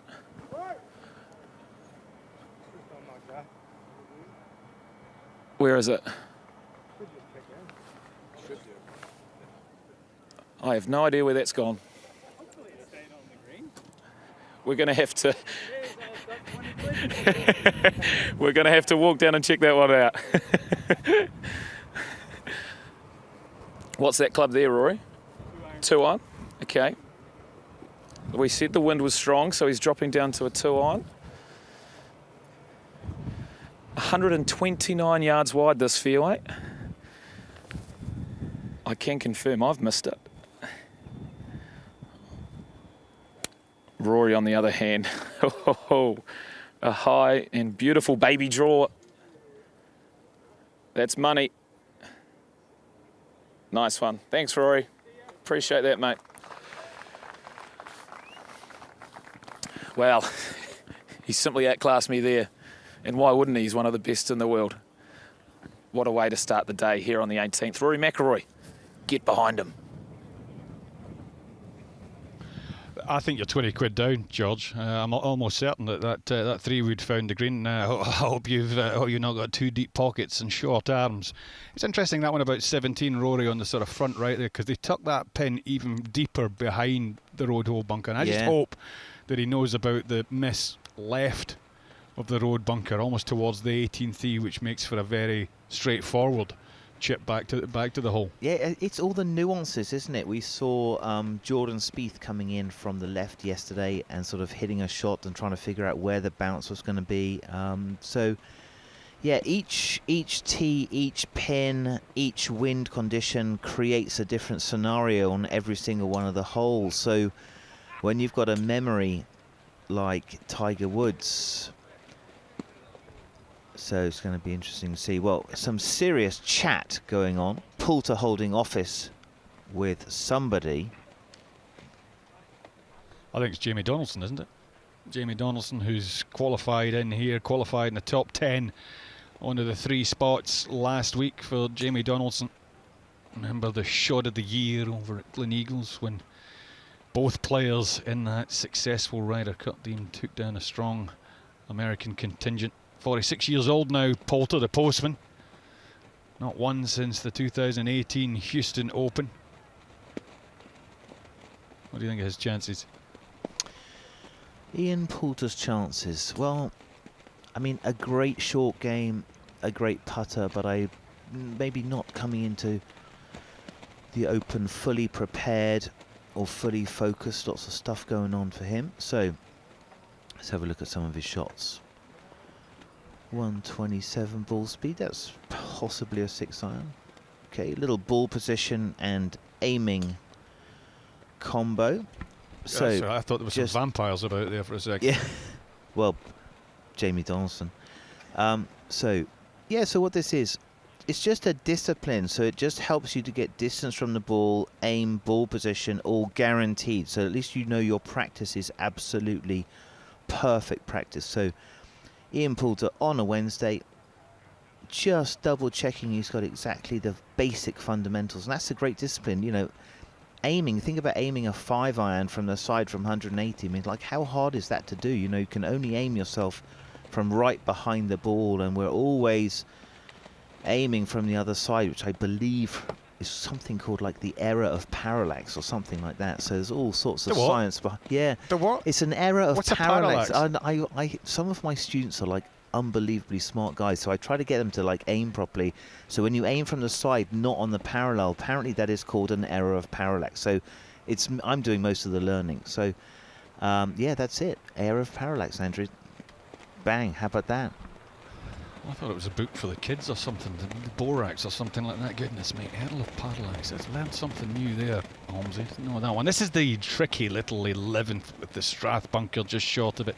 Big sloping green, which they did soften over the last few years. And interesting, of course, the wind shoving the ball miles over to the right-hand side, making a two-putt very difficult. We saw Tiger on here yesterday aiming well left of this bunker up on the left-hand side of the green and getting it to hold. Yeah, it's very interesting. You know, there's all sorts of different run-outs and stuff, so you can really get it released. So what we're doing is just taking Ian Poulter's shots that he's working on right now, and we're superimposing those out into real course conditions live. So we've recreated the 11th, the par 3. And this is real. This is much more realistic than the one on 18, because right here the wind is in the same direction as it is on the range. So this is you getting spot-on numbers here on this one. Okay. So, quickly back on that one, Poulter. You can see that new run out. There were all sorts of guys working out, you know, we all saw Thomas Streetley down there yesterday trying to figure out if a wedge was going to be the one, or if a putter was going to be the one. How can you keep it on the ground? And links golf is on the ground, and they're pretty much, well, certainly PGA Tour is played in the air. It's going to be interesting to see. So Poulter, just with an aiming and ball position device that he's got there on the ground, make sure his practice is good. It's always quite difficult in a left to right wind to keep your, sort of stop yourself from going too far left. But I also really quite like this, Simon, because again, we do, technically we do get bogged down an awful lot, and we forget a lot of the basics like this. It's amazing how something as simple as this, getting the feet and the ball in the right place, can be massively overlooked. Well, I'll tell you, coaches will keep telling players, you know, okay, you may be aiming great today and the ball position is great today, but it's something you've got to do on every single shot, because it's the one habit that goes so fast. And ball position and aim come together. Distance from the ball, ball position in between your feet where it is up and back, and aim are also sort of like a trifecta, that discipline to be able to really get that sorted out. That can stabilize a lot of your shots, so that's something that we can learn there. Poulter, one day before the Open, working, making sure that he's practicing from the right spot. Interested spectator there. I used to, every time I came to a tournament and had flown in, I was always aiming about 15 yards right of where I needed to aim. Just, it was, used to call it aeroplane-itis. It just, you never got comfortable. Well, it's interesting, and you would think, I mean, I coached Bernard Langer a lot in sort of 90s to 98 and still sometimes now. And I mean, you know, it's amazing that you would think, I mean, he would be amazing at aiming, and it's one of his biggest weaknesses. It's one of the things he finds the hardest to do. He just has a natural, you know, propensity to aim right as well. So, yeah, aiming is tough. You have to really work at it, and that's exactly what Poulter's doing right now. Poulter has played some major roles in Ryder Cup, hence the tremendous career that he's had. If he could sort of superimpose that feeling that he has when he's carrying a team in a Ryder Cup, do you think he could win a major? He's had a few chances in the majors. I don't know if perhaps the chances have passed him by, but I mean, I'd sort of put him in the same category as a Colin Montgomery.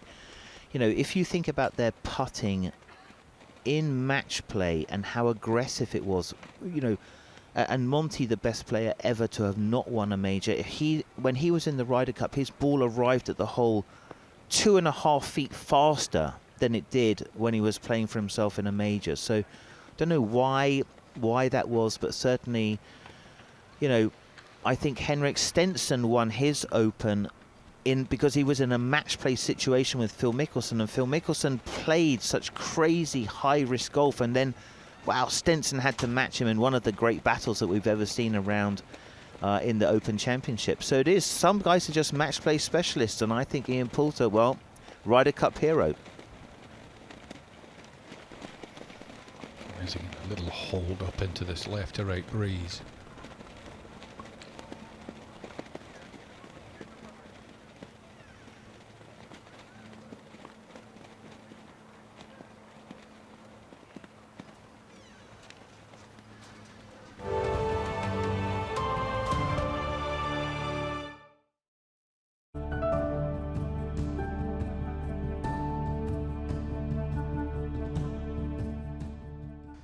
It's a dream. It's a dream of every kid. When you're growing up, you see the Open Championship, you want to be the winner of the Claret Jug. And I think if you ask any kid that's out on that golf course, what tournament would you want to win? they would probably pick the Open. Growing up watching it, used to just switch it on and in the morning and watch it all the way through to night time when it was bedtime. St Andrews is just such a special place, not just the golf course, but the buzz that you just walk off the 18th green and you're in the middle of town. There's not many golf courses in the world that give you the opportunity to do that. If there's any Open that you can pick to win, it would be an Open at St Andrews. That any golfer on the whole planet would say the same. It's just the home of golf, the biggest golf tournament on the planet.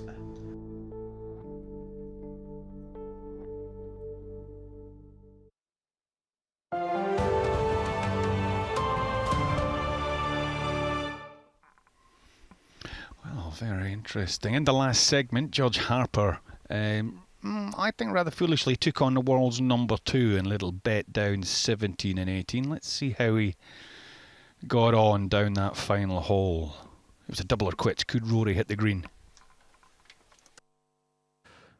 So there we have it. Rory Mcilroy done and dusted on a great practice round, out early by himself, and he is flowing around the course today. And all I have seen is magic. Absolutely perfect golf, and a well-deserved. You've got to pay your debts. Scottish as well. Of Her Majesty's money. Well done, mate. Well deserved. Have a great week. Now you get out of here and rest up. Cheers. Thank you. Don't go spend it all at once. Wow. If that doesn't get him excited for the Open Championship, I don't know what will. He's in the winning mood, and I would love to see it. George Harper having to eat humble pie there. I wonder who gave George the 20 quid to hand over to Rory, because I don't think he had it in his pocket. There's no chance George has got 20 quid. Nothing. Not a chance. The RNA gets hit up for cash again. Anyway, very entertaining. Rory Mcilroy ran quickly, looked in pretty good form, and more importantly, super relaxed. Yeah, you definitely got that impression. He's thoroughly enjoying himself here. Family here.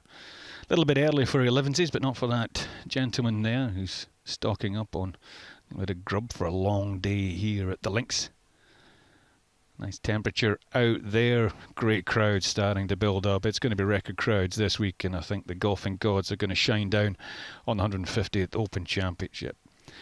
Well, time now to catch up with the world's #1. He had a meeting with the world's press earlier on, and this is how it went. Coming here, it's fun to be able to interact with fans during my practice rounds when things are a little bit lighter, because when you get in the heat of competition, it's a bit different. So practice rounds, having some people around and getting to have some fun.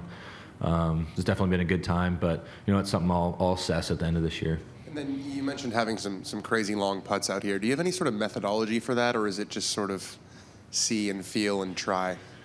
I think most of it is see, feel, and try, and then you kind of get adjusted. Most of that's just because of the green speeds. So when we see browned out greens like they are now in the States, they're usually running like a 13 or 14, and here they're a 10. And so what I've done most of the time this week is just try and get on the greens and get around them and hit as many different shots as I can, because it's so different than what we're used to. And at the beginning of the week, I was kind of still popping the ball in my stroke, like they were smaller.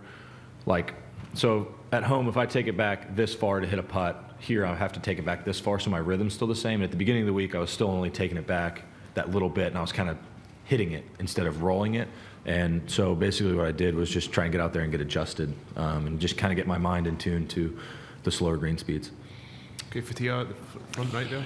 We had to dash down to the range because here with Paul Lawrie, winner of the 1999 Open Championship, and you're hitting the first tee shot at 6:35 a.m. tomorrow morning, Paul. You're going to get an early night. Well, no, I won't need one. Well, because the recipe to stay there, I'm trying to figure anyway, out. as you know, when you get to my age, but I guess getting there, 5 o'clock, a lot you're of wide hard awake. work. So 6:30 is and not a some guys- problem. Yeah, it's so exciting though, isn't it? I mean, what time will you actually get up? What, 4:30? Well, we'll get here for 5:30, bit of breakfast, hit a few balls. I don't hit many balls now to warm up. 20, 30 balls is plenty. So yeah, I'll be up by about 5:15, and looking forward to it, obviously. Big honour for Mr. Slumbers to ask me to do it. Looking forward to it. Nice wide fairway as well to get to poke one down there, which is important. So no, it'll be good. Paul played with somebody who missed both fairways, didn't you? No, don't mention that with Paul's playing the Open. That's not good, Dave. We won't mention it again, but you've got Craig on the bag. This is Craig on the bag. I just want to talk about the equipment for the two of you here. You don't have a driving iron, I see, and a lot of guys have put in a driving iron, and you haven't changed your wedges. So just talk through any changes. Well, I don't normally carry a 3-iron. I've normally got a little hybrid kind of 3-iron, but I've put the 3-iron back in there, and I've taken a degree of loft off it, so it's quite strong, the 3-iron. But I've never ever changed, for links, or I just play the same sort of stuff. My lobber is 60, but it's bent to 58 anyway, so it hasn't got 10 degrees of bounce on it. It's only got about 7.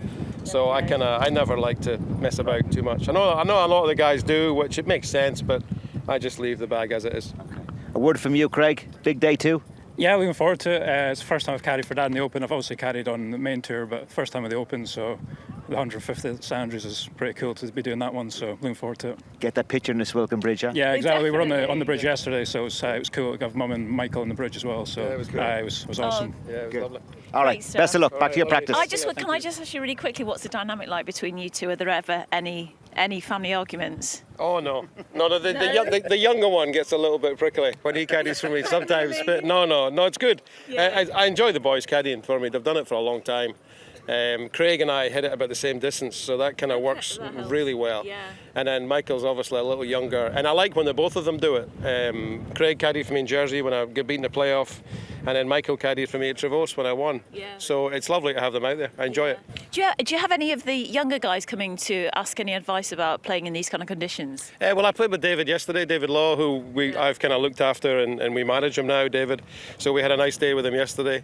Yeah. He's been doing really well, and I'm always available for the players that we look after, email, phone, 24 hours a day. If they want to ask me anything, they can.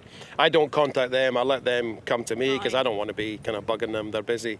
But if they do want to ask me a question, it's never a problem. Because, Paul and I have been speaking all morning. It's about experience around this golf course, and it's feel as well, which you can't teach. So getting any kind of bits of advice from somebody like yourself is really useful. Well, Paul will tell you, links courses, it's all about staying out the fairway bunkers. If you can stay out of fairway bunkers on a links course, you've got a half decent chance, and you've got to hole out well, because you're never that close to the pin. The greens are always firm. You always end up being 30, 40, 50 feet away. So you've got to hole out well to contend at a links course. It's the two main important things. Right, so just sort the putting out, basically. That's all you need to do. Yeah, you've got to hole out well. It's very important. You want the wind to stay up for you too. You want the wind to stay this strong. Yeah, I don't mind it. Don't mind a bit of breeze. Yeah, great. Thanks so much for chatting to us. Yeah, 6:35 a.m. we'll be watching tomorrow morning. Cool. Get a good night's sleep. Cheers. Thank you. Thank you. See you later. Hold on. Thanks for that. 99 Open champion at Carnoustie. Great man, a tremendous, very generous with his time, and does a lot of sensational work bringing youngsters towards this great game. I wonder if he pays Craig. You thinking pocket money? I think pocket money, maybe sort of keeps it in the family. There's a chance. I'd say maybe pick up the lunch and dinner bills. Yeah, as far as it goes. I think they failed to explain that really. I think it would have been interesting. Mad Aberdeen fan. I need to check and see how they did last year in the Premier League. I can't remember. Wasn't really paying attention. Too busy watching Queen of the South getting relegated. Crowds are turning up. They're live at the range here Wednesday. 150th Open Championship. Some of these players just going about their last little practice sessions. I fancy Paul McGinley said it at the beginning of the day. A lot of players just having a light day today, just trying to ease themselves into this magnificent championship. It kicks off tomorrow morning.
Welcome back to Live at the Range. Still a pretty breezy day, much the same really as it was yesterday. The course is really beginning to dry out now though. Look at those flags fluttering there, players doing their last little bits. Alongside me, Tim Barter. And Tim, you pretty much think, or I would think, certainly, that you're pretty much ready to go now. Yes, you are indeed. It's a long week if you arrive on the Monday, and many of the players did. Came straight over from playing in the Scottish Open, or perhaps the guys that came over from America that didn't play in the Scottish would have got here on Sunday, acclimatised to some extent. And yeah, you come out onto the range on Monday, and it's an awful long time till Thursday. Some of the guys we're hearing, like Matthew Jordan, I was chatting to, and he came in yesterday, and so he's prepping in the same way he would for a normal DP World Tour event. You know, getting in on the Tuesday, practice round Tuesday. Another one on Wednesday. Sung Jae Im here on the range. I mean, is there anything really they can do now, Tim, or is it a little bit too late now? You know, they're sort of here. They're just sort of going through the routine, really, aren't they? I suppose it depends what shape your game's in at this particular moment. I mean, you will have guys here who've been struggling with their games, who've got their coaches with them, and they'll be working to try and resolve those issues that they've had in the last couple of weeks or whatever to try and improve it. But most of the chaps, hopefully, you know, they try and have particularly the top players, try and have their games peak at a major championship, and it takes a little while to figure out how to do that. Do I play the week before? Do I have a week off the week before and work with my coach? You know, what's the best formula for me? Rory's tried lots of things over the years. He's gone, you know, going into the Masters particularly, he's sort of said, you know, I'll play a lot of golf going to the Masters, so I feel very strong competitively. That didn't particularly work out for him, so then he said, OK, and I'll take a break, and I won't play any golf for a couple of weeks before the Masters, just practice. And then he tried playing with his friends. So he's tried all sorts of different ways of preparing for these majors, and obviously he's got it right 4 times, winning 4, but he's still working at trying to find the right formula. Crowd there, taking a few snaps. So you teach Richard Bland, would you, you know, if you got... You know, if you're here, well, he is playing here. Would you tweak anything on the range with him, or say, let's say, when you're back at home, what would you have a whole week with him at the Wisley or wherever it is you practice? Yeah, he's a member at the Wisley, so that's where we do most of our work. And over the years, I've worked with him for over 20 years now, and basically we've figured out that the best way is to get him prepped in advance, and then when he gets to a tournament, I only see him if he's having some sort of real crisis. If there's something going wrong and the ball starts misbehaving in a way that he's not used to, then he'll give me a call and say, can you come and have a look? But this week, for instance, I saw him yesterday, had a chat on the range, and I said, how you feeling? He said, yeah, everything feels great. Just let me get on with it. You know, the game's in pretty good shape. He feels like he's swinging well. I think he quite enjoys these firm, fast conditions, generally good around the greens, so I think he's got the creativity in the shots around the greens, so he's hoping for a decent week. But again, it'll depend to some extent, as we know, on the draw and the weather and the way it reacts. It's not the best of breezes to practice in, to be perfectly honest. This one across on the left-hand side, you tend to sort of come over the top, but towards the end of your practice session, you can tend to come over the top a little bit. Yeah, I mentioned yesterday that I was at Wentworth long time ago, and Jack Nicklaus came over to play in the match play, and apparently he went to the range and said to the attendant, oh, I'm going to go to the other end of the range and hit down because I don't want to hit in a left or right wind.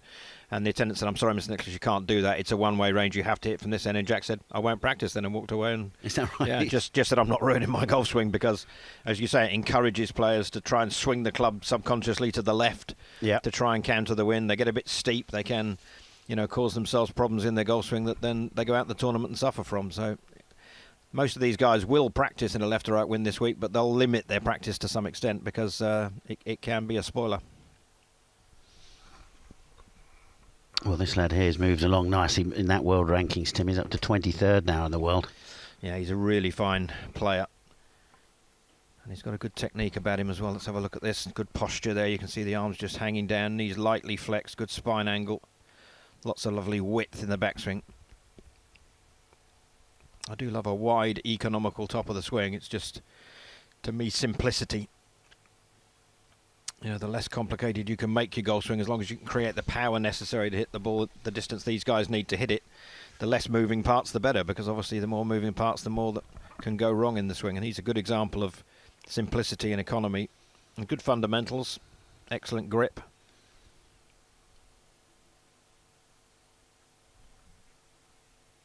Nice slow backswing there. Let's see what the flat carry on this one is. As I say, the breeze quite strong off the left. You'll see the shape here of the ball moving left to right. 197. Club in hand there, Tim. Would you go for a 5-iron there, or a little less? Yeah, I would think it's a 5-iron. Most of the guys hit their 6-iron 185 or so, so I would think that's a 5.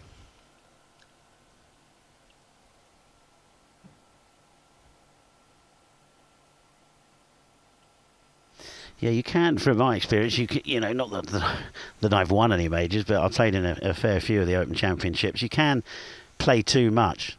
You can go, you end up playing all day Tuesday, all day Wednesday.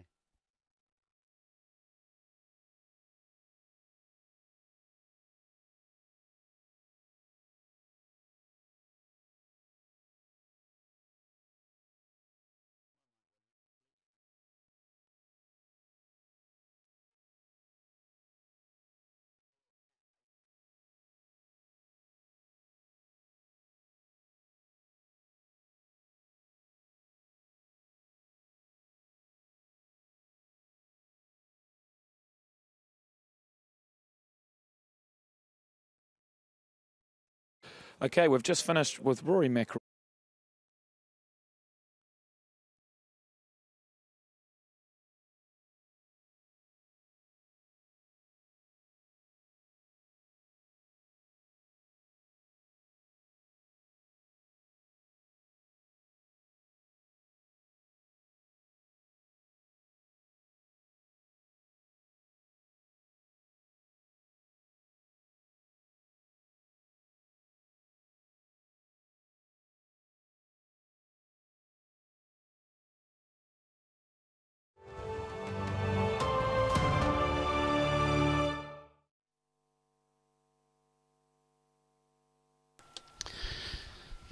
So a few little clouds, that was close, clouds scattered around here.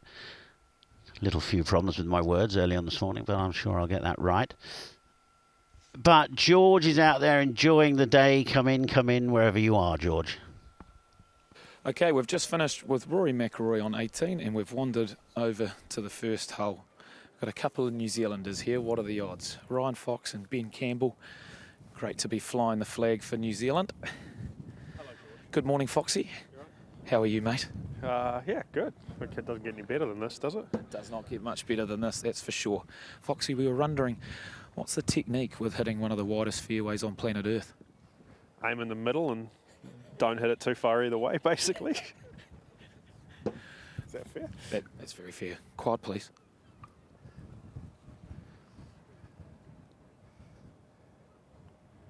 What a beautiful scene it is. You probably put the jinx on me now. I'm going to miss it. It would be kind of funny if you did. Ryan Fox playing alongside Ben Campbell. How are we? Ben Campbell, must be pretty special to be here and playing with your good mate Ryan Fox. Yeah, no, it's been good. Grew up playing a lot with Foxy, so hopefully he'll show me around today. Oh, Foxy. You can't tell me that was on purpose. Look, I've just hit it past Smithy, so I tried to hit it low, maybe not quite that low, but it's in the middle of the fairway. Fantastic. We're just talking to Ben Campbell. How cool is it to see Ben here with you as well? Pretty cool. I played my first major here in 2015. It was a cool experience. I'm sure it's going to be even better for him this year, so it's a nervy first tee shot. Yeah, what are those nerves like? Your first major, big fairway, big crowds. How do you handle those? You just got to pick a target and hit it, to be honest. I got lucky when I played here in 2015. The first tee shot was downwind. I think it was a 5-iron, so it makes it a little bit easier than when it's in and off the left. But yeah, it's just, I mean, once you get out on the golf course, it's quite nice. So you just got to get that first tee shot out of the way, really. And just finally, we saw Sir Bob Charles here this week, New Zealand's first ever major champion. What would it mean for you to potentially join him in the history books here at St Andrews? Oh, I mean, it would be a dream come true, to be honest. There's a lot of golf to be played before that's even a possibility. But I love this place, and I've obviously been playing all right recently. So we'll see what happens on Sunday. Will come Thursday, really. All right. Well, I'm looking forward to seeing you Sunday, Foxy. Thanks for the time, and we'll see you out there later this hour. Thanks, Georgie.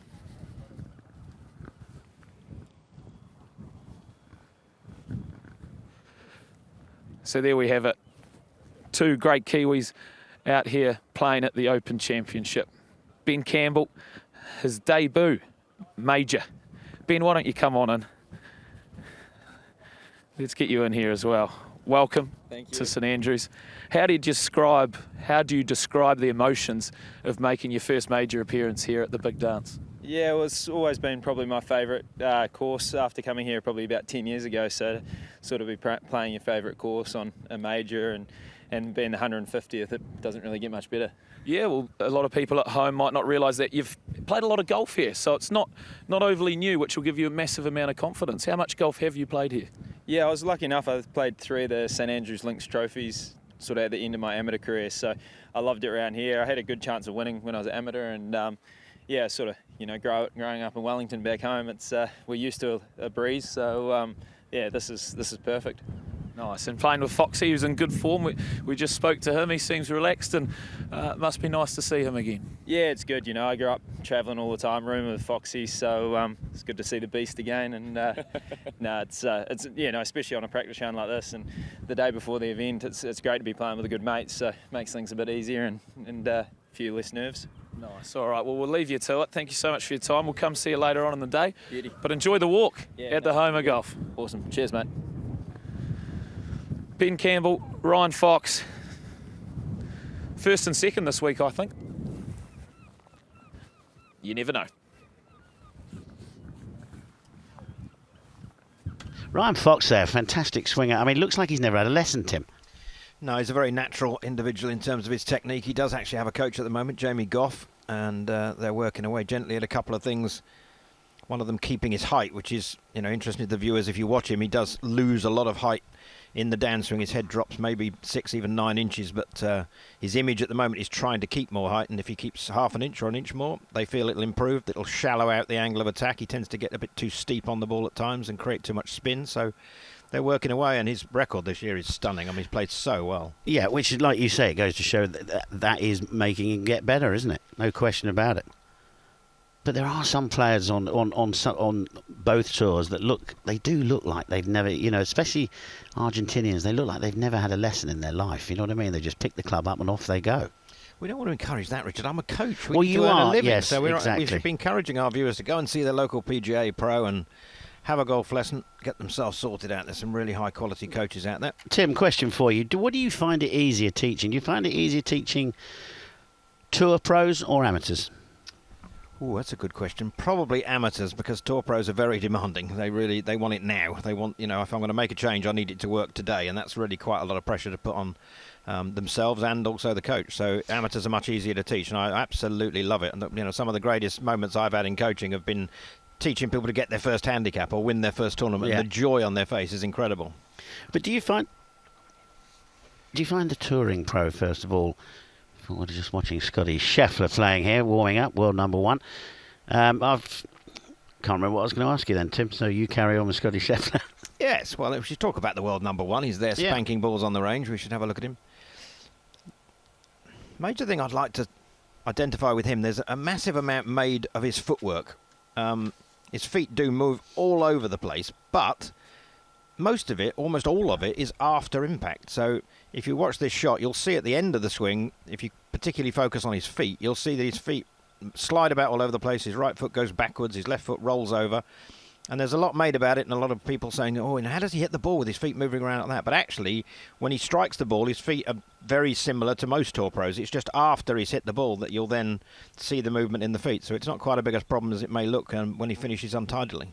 Where the player next to him, Justin Thomas, his feet are very quiet through the ball. No, they're not. He's on both toes, as you well know. So he's up on his toes. So it does show that there's many ways to play this game. As long as it's all in the right place at the right time, Tim, and that is right at the bottom of the ball. Yeah, we're seeing a comparison there between Justin Thomas and Scotty Scheffler, obviously hitting very different clubs. Justin Thomas at the moment, 87 yards, so just working with one of his wedges, and Scotty Scheffler up to 185, so probably in the area of a 6-iron. Differences we can see there. Similarities in these two swings in the sense that they're very, very wide at the top of the backswing, both of them. They really keep the shaft so far away from their neck at the top of the swing. And that's a source of great power because it causes great coil in the swing. If you keep the club swinging on a wide arc, you really will create a lot of turn in your shoulders. And if there's any resistance in your hips and your knees, then you're going to create coil. So What would your sort of, for your man, what would his warm-up be? I mean, I know from the days when I was playing, I'd start with sand irons, then I'd move on to like a 6-iron, then I go to a 3-iron, then I go to a driver, then I go back to the sand iron or the lob wedge, and then off we go. Are you used to stick to the same? Do most of your men? Yes, yeah, I think they do. They come up the range. Obviously, your body's not ready to hit a driver. Jack Nicklaus used to say he didn't feel he could hit a driver until he'd been practicing for an hour because his body muscles just weren't loose enough and you could do yourself a mischief.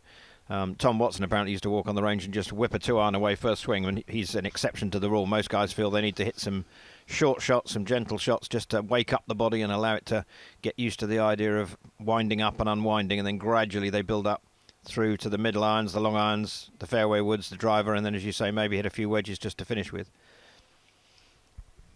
Scotty here having a little chat with his caddy.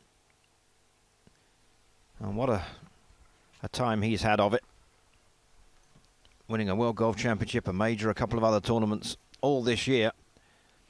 And this is his record in the major championships in 2022. A miscut at the PGA, but the other two exceptional. A win at the Masters and a second at the US Open to Matt Fitzpatrick.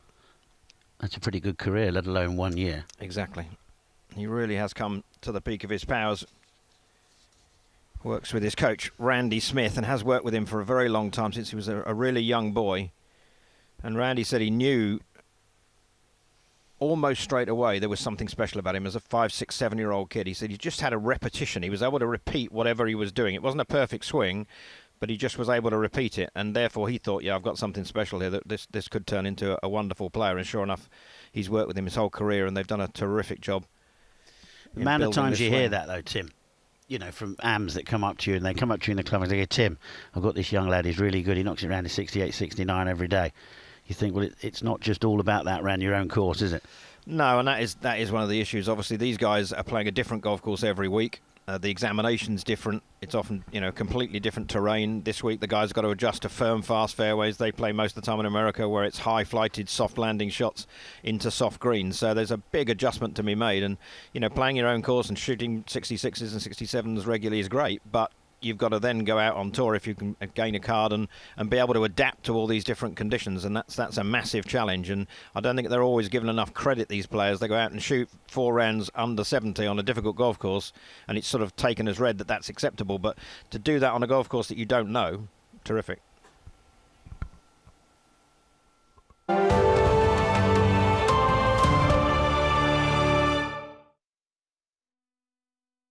It's the greatest walk in golf. I mean, it's just the best feeling. The people were just unbelievable. You had to walk your way through 50, 60 people deep. That was an incredible experience. That is a very cool scene to be right in the middle of. I mean, I had to keep my composure to play golf. They'd already awarded me the championship, but I still had to play. It's like the old medieval days in the Gladiator, baby. I've just defeated the guy. I've killed all the lions and everything, and I'm going to go eat now. For me, it's the most special walk of all the championships I've played. How many guys do you see walking down there and they all take their hats off to acknowledge the crowd?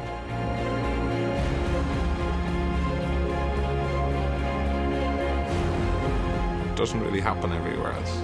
It happens there.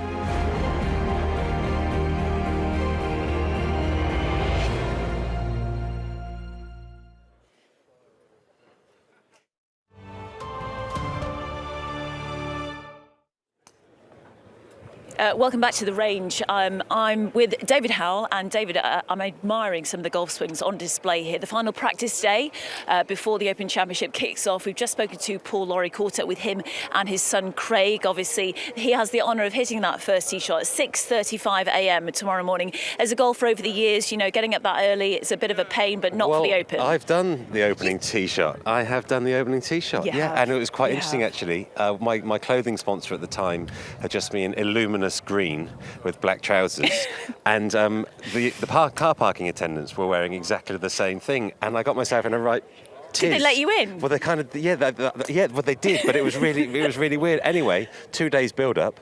I was a bit self-conscious about what I was wearing because I normally like blues and beiges, because that's the kind of guy I am. And so feeling self-conscious, full crowd, in the stand, unbelievably nervous, like Ryder Cup first tee nerve level. Wow. Yeah, really, really got to me. And actually, how was the tee shot? Pretty good on the fairway. Yeah, I did all right. Yeah. Remind us what year it was. I couldn't possibly. I don't know. It was a Royal Liverpool. Royal Liverpool. So I don't know, 2014, maybe something correct. like that. Yes.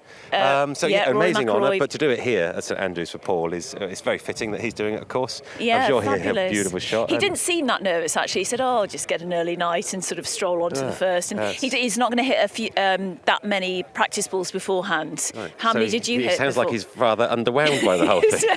No, he said it's a complete honour for Martin to ask him to do it. So, It is. But before you hit yours, were you out at 5:30 a.m. or? Yeah, it's a really early morning. Yeah, 6:25 or whatever. First I'm tee thinking shot, up at 4:30. There we go. I'm thinking for our amateurs at home, we normally just sort of dash onto the first tee, don't we? But for you guys, it's an hour-long practice. Yeah, indeed, and warm-ups and gym and all sorts. Well, maybe not gym at that time, to be fair. You look like you've been. Well, thank you. Well, not really. The players that we are looking at right now are world class. We have the world number one in the grey in the middle next to Justin Thomas on the right, in the green, the world number 5, and Zach Johnson is on the left-hand side, the winner here in 2015. Not a bad place to be. And Scotty Scheffler, second Open Championship for him, David. Yeah, only one Open so far, top 10 at Royal St George's, which was a good effort.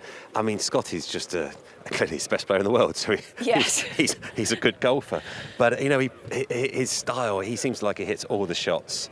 He's not a golfing robot. He's just really good at what he does. He's got a bit. I like his style. When I watched him win the Masters, that right foot that slides. Yes. Looks a bit amateurish at times, which is in a great way. Yeah. You know what I mean? It's you see so many people trying to perfect technique. He's just really good at playing golf. Do you know, this is what I love about this amazing game. I was speaking to Paul McGinley about different grips, strong grips, weak grips.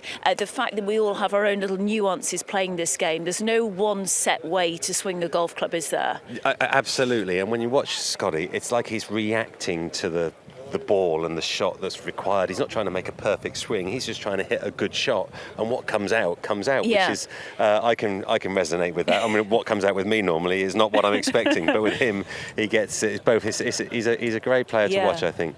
Just seen Patrick Cantlay walk past, winner of the FedEx Cup, of course, in 2021. This is the place to be. And next to him is Justin Thomas, who's been, as we know, been practicing with Tiger Woods this week. What are your thoughts on Justin and the old course, that combination this week? Yeah, well, I think it's a really good combination. Justin hits all the shots. I don't think I've ever played with Justin, to be honest with you. When I talk to players that have played, in his company of late, he hits all the shots. If it needs to be a 5-iron from 140 yards, he's comfortable doing it. High draws, low cuts, absolutely everything. So, shot makers, golfer. These conditions really should suit him. Had a strangely poor week last week at the Scottish Open, missing the cut, which was a real shock. But maybe he's just pacing himself. Well, got here early and had an extra couple of practice Indeed. days, which a lot of players have said has been really useful. Major champion this year, and let's just take a look at. What shot he's sitting right now. He's got the TrackMan behind him, and he's got the other bit of tech next to him. Double gadgets here. And there we go. It's just trying to hold that one up against the wind. A little bit of draw, spin on the ball. Still, the wind beats the spin, and it bends it to the right by just a couple of yards. But very, very nice. And the weather conditions today, very, very similar to yesterday. Yeah, same wind direction, probably exactly equal in strength. It feels like it. The course, I walked the course yesterday. I did a few holes, and oh my goodness! I mean, it's like walking on the pitch at Lord's. It's it's just like cracking up, and it's burnt. Tiger said in his press conference that the fairways are quicker than the greens. Absolutely, you're watching the balls running out. The guys are going to have to really work on their. Not only the carries over these bunkers, but how far the ball's running on the fairways to work out how they stop short of the next bunker. Yeah, really is a unique challenge. Yeah, we're just hearing that it's 18 degrees at the moment and the wind is 15 miles per hour. west-southwest, which is exactly the same as yesterday, but it feels exactly the same. Just having a look at Patrick Cantlay forecast there, for the tournament days is pretty similar from a wind direction as well. So it's going to be a one-dimensional week. That being said, that means it's off the left on the way out, and then in off the right on the way back. So a classic St Andrews wind. I asked Paul McGinley earlier, despite all the advances in technology, this old course still holds up. What would you say to that? Yeah, I think so. Well, we're going to find out, aren't we? But still, there will be more time, greens being hit in one on the par fours, no doubt about that. But it's very hard to get the golf ball close to the hole at St Andrews. It's one of these fickle things. You hit a good shot in. You see a tour player hit a wedge shot at a par four from 130 yards. They're normally in 6, 8, 10, 12 feet. For some reason, that just turns into 15, 20, 25, 30 feet at St Andrews. You're always putting from 30 feet. It's almost impossible to get the ball close to the hole. It's curious. So mid-range putting is going to be key. And how do you, because you've won the Dunhill Links here in 2013, how do you keep your head when all about you are losing theirs? Oh, do you know how I did it? How? Tell us. Well, a little story. Not many people know this. I thought I was going to lose my head along with everyone else. And I've only won a few tournaments in my life. On every hole coming in over the last 6 holes, I wrote in my yardage book about my previous victories. Did you? I did, just to boost my own confidence. So what exactly did you write? How many lines were written? Well, just like, whatever. I've won the BMW PGA Championship by 7 and USPGA, that would be nice. Australian You were good PGA. enough to win it. You need a plan. You need a mental. That was my mental plan that just dawned on me on the 12th. I've had 4 chances to win the Dunhill, never managed it. Okay. Didn't have a plan coming down the last 6 holes. Created a plan going around after I'd come around the loop and I was in the hunt. And that just came to you, did it? I need to do a bit of journaling. So these guys will be more prepared than that. But undoubtedly, if you're going to win the 150th Open Championship, coming onto that 72nd hole with the crowds left, right, and centre, the whole golfing world watching you, you need a mental plan. I'm nervous now. You've literally given me goosebumps thinking about it, and I'm still thinking about Fanny Sunnison yesterday when she walked down the 18th with Sir Nick Faldo in 1990, and the crowds were let out onto the fairway, and she said, it was spine tingling. They had to sort of run away from the crowds, but that walk for the champion golfer of the year on Sunday with a leaderboard on the left-hand side. I mean, there is no other special moment like that in history, is there? And it's extra special this year. Yes, well, I just heard Nick there in the shot centre talking about the fact that he had that 5-shot lead so he could enjoy that walk. Well, that's the dream, isn't it? To win this most historic Open, having got your ball on the fairway at the last, and you can just take it all in. It was a bit like Shane in 2019. He could enjoy it, couldn't he? Yeah, that would be just incredible. Oh, looking at Tommy Fleetwood there, who's just warming up, and we had George speaking to him yesterday and trying to tie his hair back with a hair bubble and giving him a flag, which he failed at miserably. Why did you lose the Open? Oh, I had hair in my eye. But George was just making me giggle trying to tie Tommy's hair back. I'm going to teach him how to put a bubble in later on. Listen, this is the best place to be in golf right now. Don't go anywhere. We are live at the range.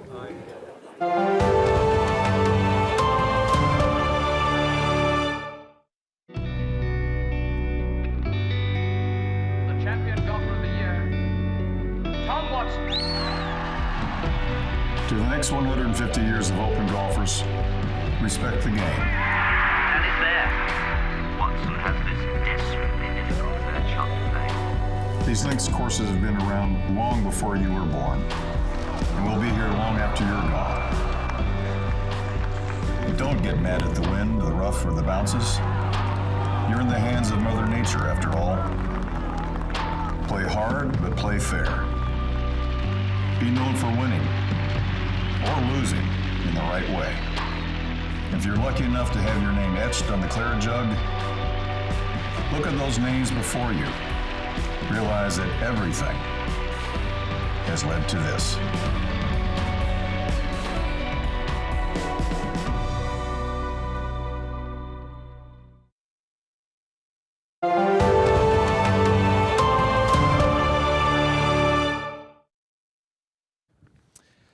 We've made it to the 17th hole bunker, the road hole. There's not many more places more intimidating, and we've got Dean Burmester to talk us through how to get out of here. First and foremost, how scary is this hole? Yeah, it's, you know, on a scale of 1 to 10, it's 12. You do anything to avoid this bunker, and hopefully, if I do my job right, I should avoid it for the next 4 days. But yeah, hopefully I can get out of here. Let's see what we can do. Some people try and avoid it by missing left on 18. There's so many different techniques around here, isn't there? Yeah, there are a lot. You know, when you got a front right flag, it's much easier actually just bumping it into, you know, 20, 30 yards short of the green and trying to run it up the slope. And then when you got that traditional Sunday back left, you know, guys are playing towards the 18th tee and chipping back into the wind. I mean, you've seen historically most of the guys who've won the Claret Jug on Sunday have played left of this bunker just because it doesn't matter. You've got a 6-shot lead. I mean, you can blow that quickly on you. Yeah, well, Tommy Nakajima was in here. It took him 4 shots to get out. Yeah. Can you do it in less than that for us? If you're generous enough. We'll see what lies I get.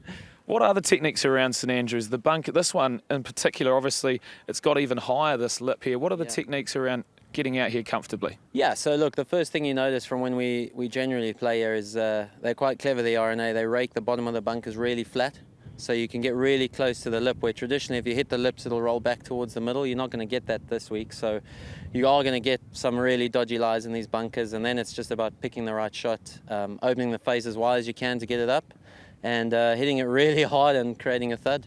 All right, well, let's try and put you in a spot, and you can show us how it's done. We'll come in from this angle, flies in there. Okay, that's a solid start. So we'll go to the Sunday pin here. Yeah. How do you elevate the ball so quickly to get over that? There's 2 options here. I mean, you can play it safe and go towards the back left. I think if you were leading the tournament, most guys would use space and go back left. But let's say I'm chasing and I've got to come out here. I mean, I'm going to open that blade as wide as I can, get down as low as I can, and smack it as hard as I can. That's pretty much it. All right, I'll go be the pin. Looking forward to watching this. So our Sunday pin, roughly about... You tell me. You tell me.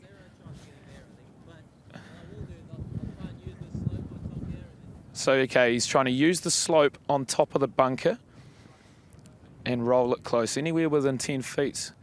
Very good here. Oh, okay, there's 1 from 4. This is great stuff. This is how hard this hole is. Well done. Very well done.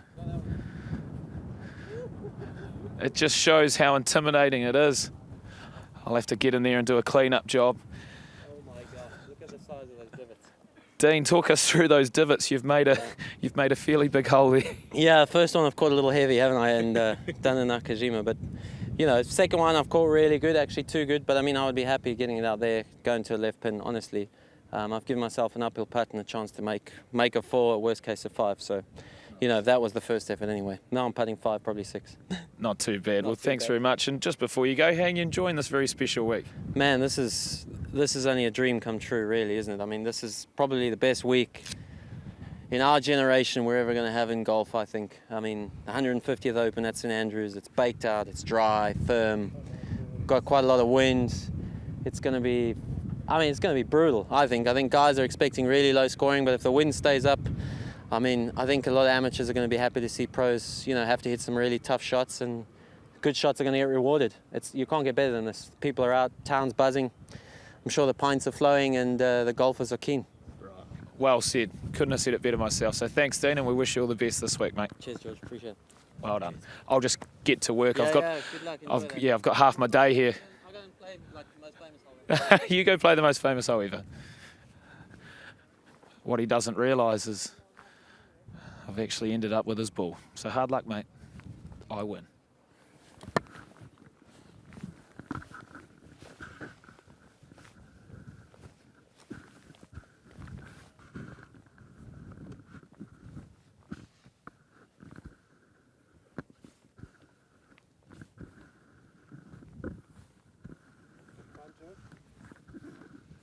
I've never been more nervous raking a bunker. Didn't realise there's so much pressure. But what you got to do is make sure you rake it as if you were going to play in it. So the next person has a nice lie. What I've noticed is they rake towards the middle from all the edges. Look at that. Just like no one's ever been in here. one thing the RNA have been doing this week with the bunkers is actually watering them. Throughout the day, they are sprinkling water on it so the wind isn't blowing out the sand, and it keeps it, as Dean said, sort of firm and make sure the ball does roll into tricky situations. So it's pretty interesting to know that they're watering the bunkers throughout the week. Whew. Yeah, I got my heart rate up there, but look at that. What a beautiful hole, beautiful bunker. We're going to see some fun here later in the week. Well, it certainly is a very difficult hole, that 17th, certainly that bunker. That's the view right now at the range with everybody hitting shots, an overview of what's going on.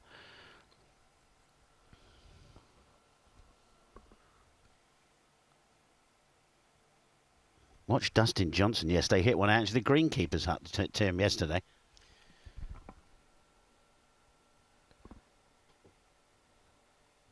Dustin Thomas there in the middle of our screen.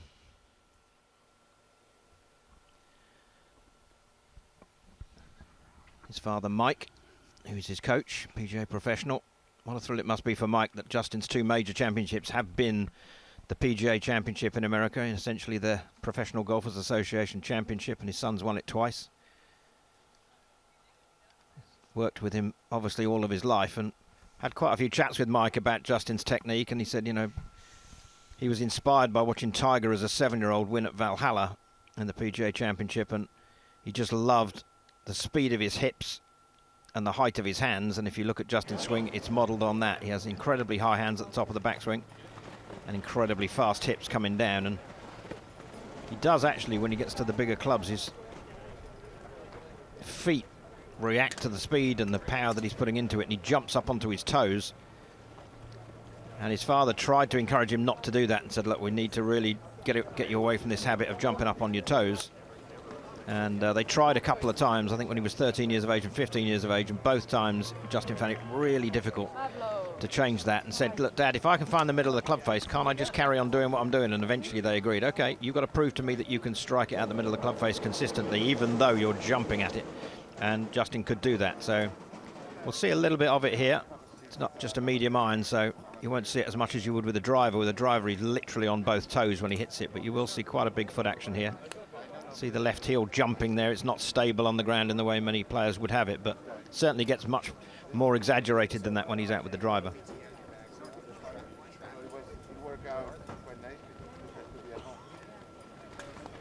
Just the most beautiful turf to hit off.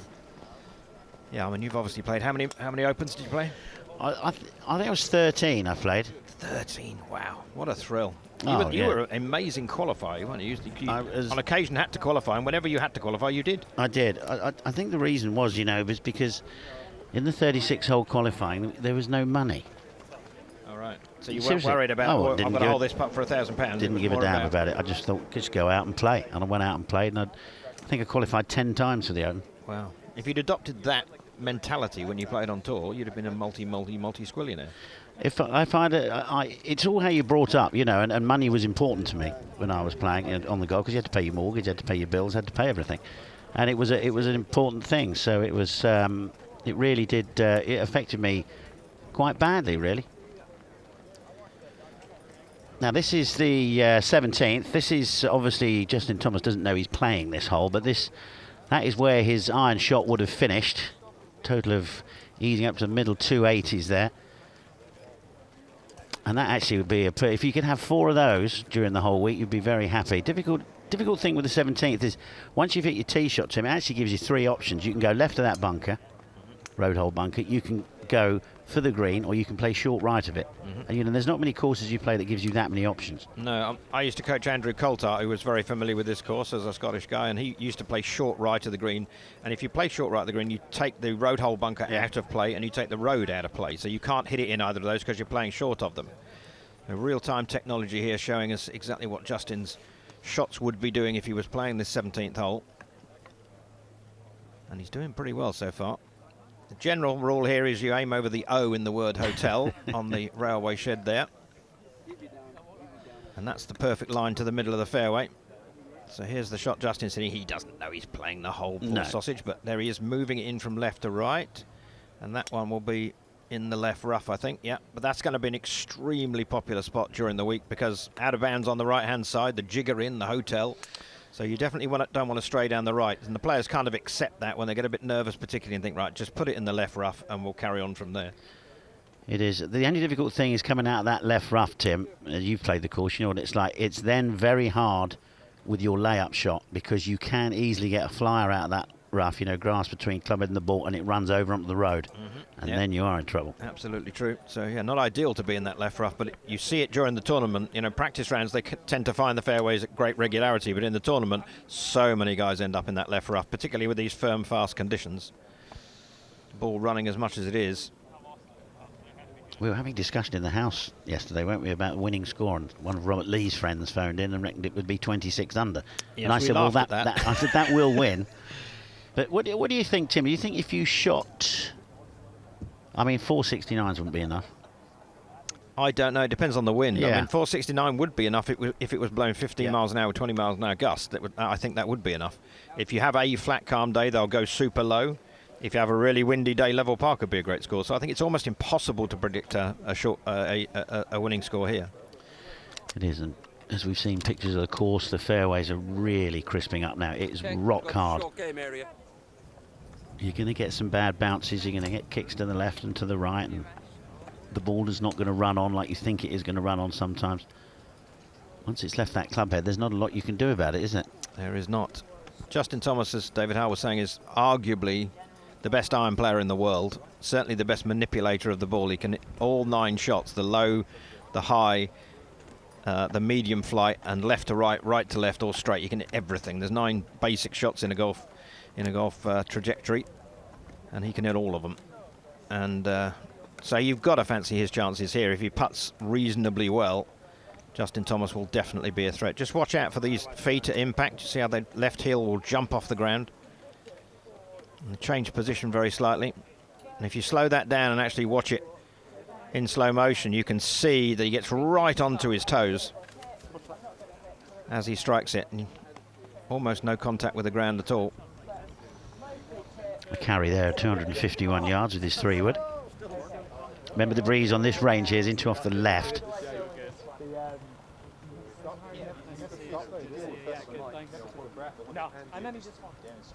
Here he is launching another one away. It's a joy to watch Justin Thomas play golf. I think he's the best golfer in the world. May not be ranked as such, but I think he's the best golfer all round in the world, yeah. There you can see those feet. The left heel jumping off the floor. But he creates such a lot of power, such a wide swing going back, and he retains that width coming down, which is something I really love about his technique.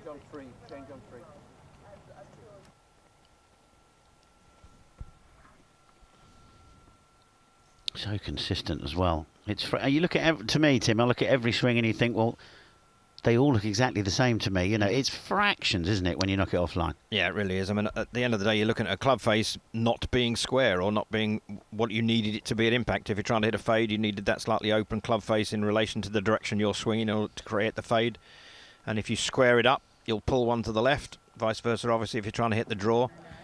But, you know, a degree or two of club face misalignment at impact will send you in a squiffy direction. Well, it will. I mean, somebody said to me once, if you average height of a man, let's say 5'11", 5'10", and you're out with a driver, the club head from the ball up to parallel at the horizontal at the top and then back down to the ball in feet travels 36 feet. Now, you think about that, you think, I've got to get that 18 feet up there, 18 feet back to the ball, and I've got to be square with the club face. You'd actually go, do you know what, I'm not going to bother to play anymore. I know. That's why it's such a difficult game. It is. No one really ever masters it. Obviously, Tiger Woods got as close as anybody we've ever seen, but it is such a precise game, and the squareness of the club face and the centeredness of the strike as well. If the ball comes out of the heel or the toe, again, you're going to hit crooked. You've got to remember, you know, you look at that golf ball, it's 1.68 inches tall, but you can't hit, obviously, the side that we're looking at from here, the backside. You can't hit either side. You can only hit the back of the ball. You can't hit it above the equator because it'll topple on the ground. So you think about the section of ball you're trying to hit, it's a quarter of the golf ball or less, probably an eighth of the golf ball in the sense that you've got to hit it below the equator, coming from the right direction, at high speed, and keep the club face square to what you want to hit. So, well, I think you've got about 10 or 12 people withdrawing from this right now, Tim. Well, no. Hopefully we're promoting more pupils to the coaches going up there saying, well, if it's that difficult, I need help. But yeah, it is a very precise game, and you know, you see people, Scotty Scheffler, world #1, playing absolutely beautifully, goes to the Scottish Open and misses the cut.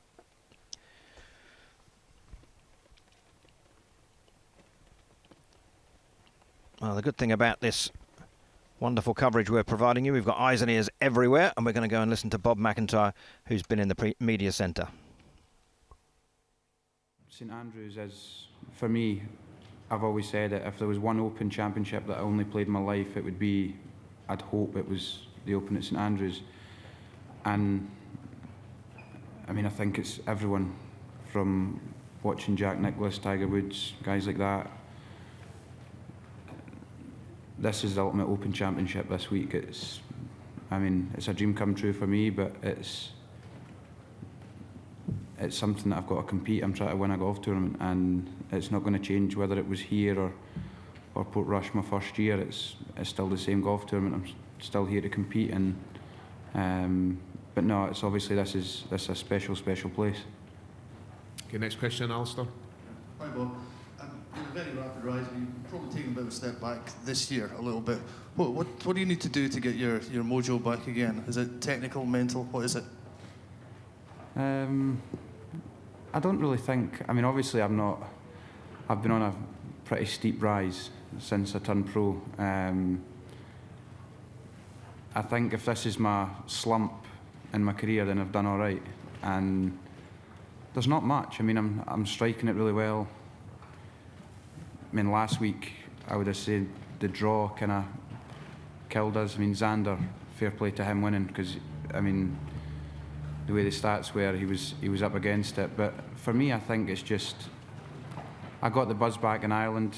I've been practicing hard the last kind of 6, 7, 8 weeks, and I don't really know what it is. Obviously, my personal side, my head hasn't been right with. I mean, I'm getting down on myself pretty easily, but other than that, when it all clicks in and I start getting momentum going, I'll be back to myself. I mean, the game, if anything, I've got more shots in the bag that I do this year than I did last year, and there's still a lot of the season to go, and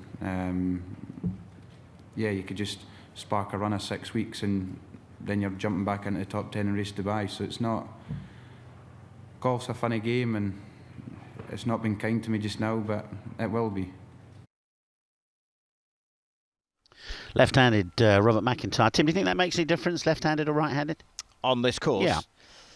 Well, the safe side off the tee is always down the left at St Andrews, as you well know. That the right side off the tee is the more aggressive line. There's more trouble there, but they say it gives you better lines into the green. So you've got that choice to start with. Well, the left-hander's fade would go down the left, and their draw would go down the right. And most of them professional golfers tend to fade it because it lands softly and it's got a little bit more control in the fairway. So you know, is it a good thing that their stock shot will go the safe side and they'll find it more difficult to go the aggressive side? I don't know. It's a debate, isn't it? It is, yeah. There is Robert McIntyre on the range there, Tim.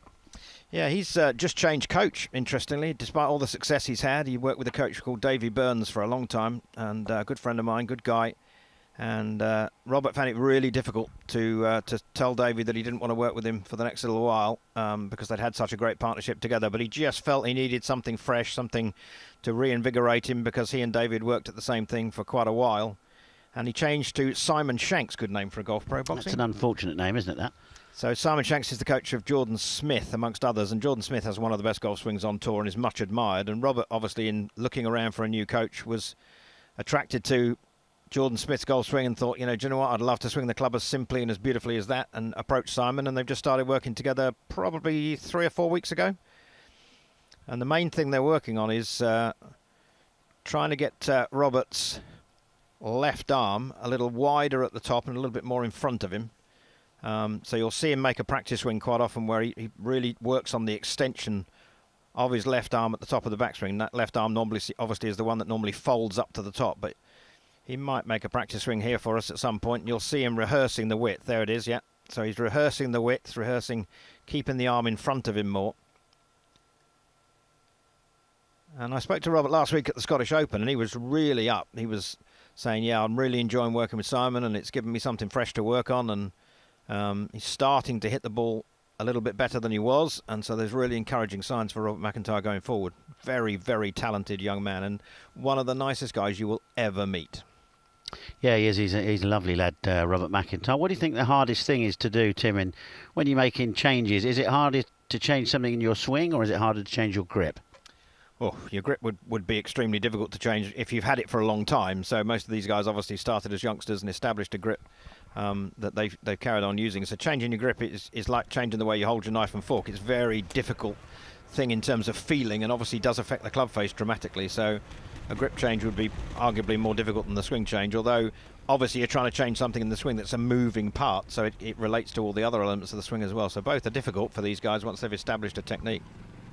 Yeah, because the thing about it is when you make a change, you put it on a camera or a video, whatever you want to put it on, and you look at it, the change feels massive, doesn't it? But then when you look at it, you go, actually, it's not changed a great deal, that. Yeah, the expression we use as coaches is the difference between feel and real. So Robert might say, well, I feel that backswing is incredibly wide, and yet Simon might show him on the camera and say, look, it just looks normal. And the player kind of looks at it and thinks, wow, that's amazing, because it feels completely different. So that's the difference between feel and real, yeah. I see Roger Davis there was standing behind Robert McIntyre, watching him hit a few balls. Man who played the DP World Tour for a long time. There he is, next to the guy in the blue jacket there. Moustache, grey moustache. He was a good player, Roger Davis. And another good man. You had good fun with him, I would imagine, for many years together. Very much, yes. Sort of, he came along and played in the sort of 80s, or 80s and 90s, but he was great striker of the ball, Rog.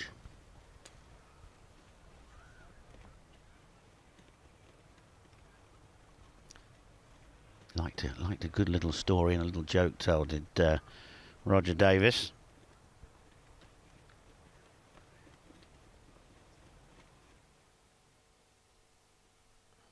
So just going through last bits of warm-up before he goes and plays a few holes.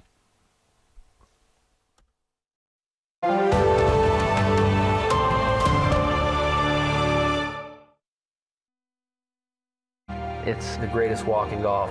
I mean, it's just the best feeling. The people were just unbelievable. You had to walk your way through 50, 60 people deep. That was an incredible experience. That is a very cool scene to be right in the middle of. I mean, I had to keep my composure to play golf. They'd already awarded me the championship, but I still had to play. It's like the old medieval days in the gladiator, baby. I've just defeated the guy. I've killed all the lions and everything, and I'm going to go eat now. For me, it's the most special walk of all the championships I've played. How many guys do you see walking down there and they all take their hats off to acknowledge the crowd?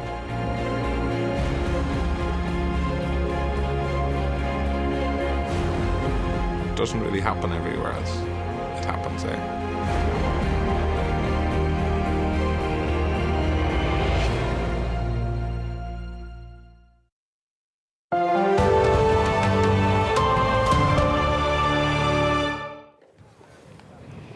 Welcome back. We're by the short game area. So many fans are lined up watching. Well, for a start, Jon Rahm is in the bunker, honing his short game skills. David, what are you seeing from Jon right now?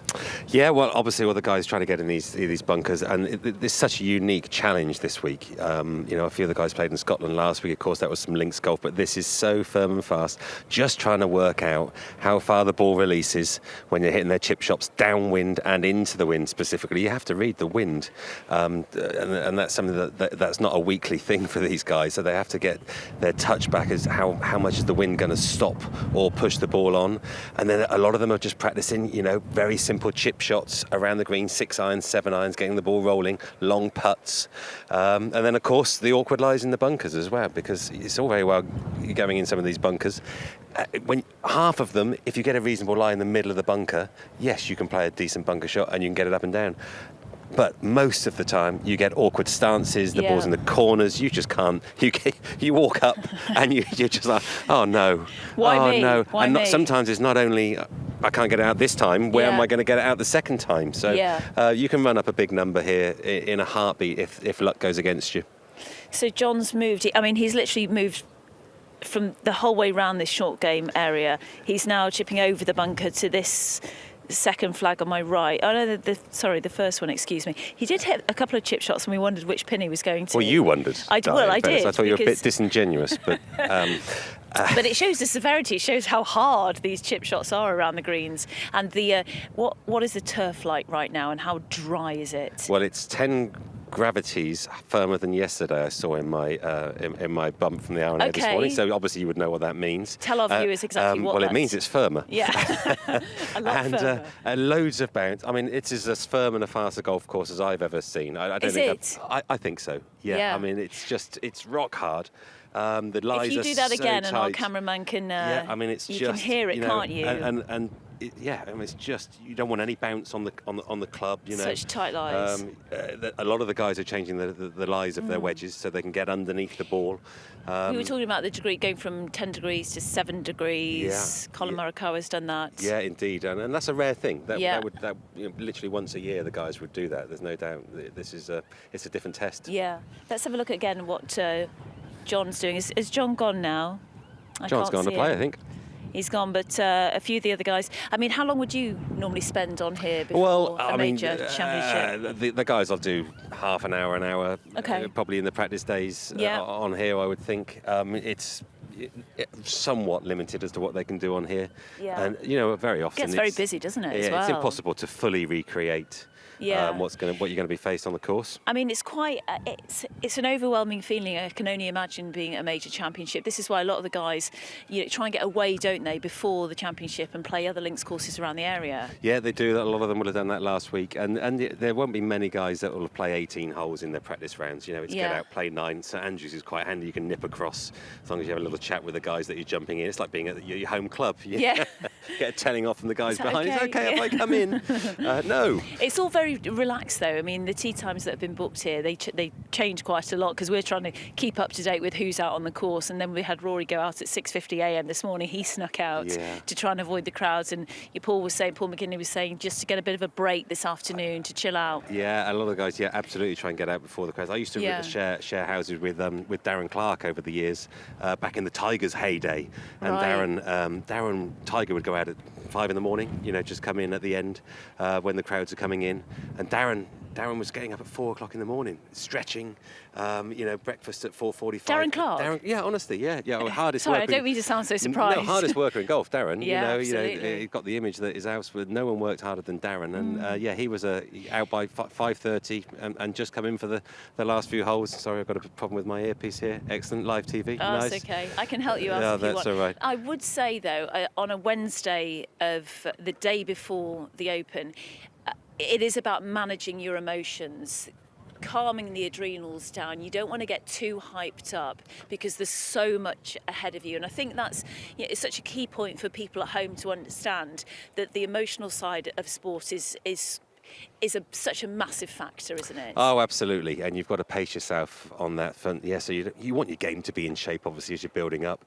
Rest. Yeah. You've got 4 big days, and the adrenaline that comes with that, it takes it out of you. There's no doubt about it. And that when it comes to Sunday, if you make your way down and you're in the hunt, that back 9, those last few holes, that 8th, that 17th, I mean, you've got to emotionally prepare for the fact that you have to play that road hole to try and win the Open Championship. I've just seen Rory there. He's got so many obligations this week, and he had the Champions Dinner. There's so much on his plate. But I'm going to get into a bunker, David, with you. Yeah, cool. And you were talking about how difficult they are to get out of. Tell us about the lip.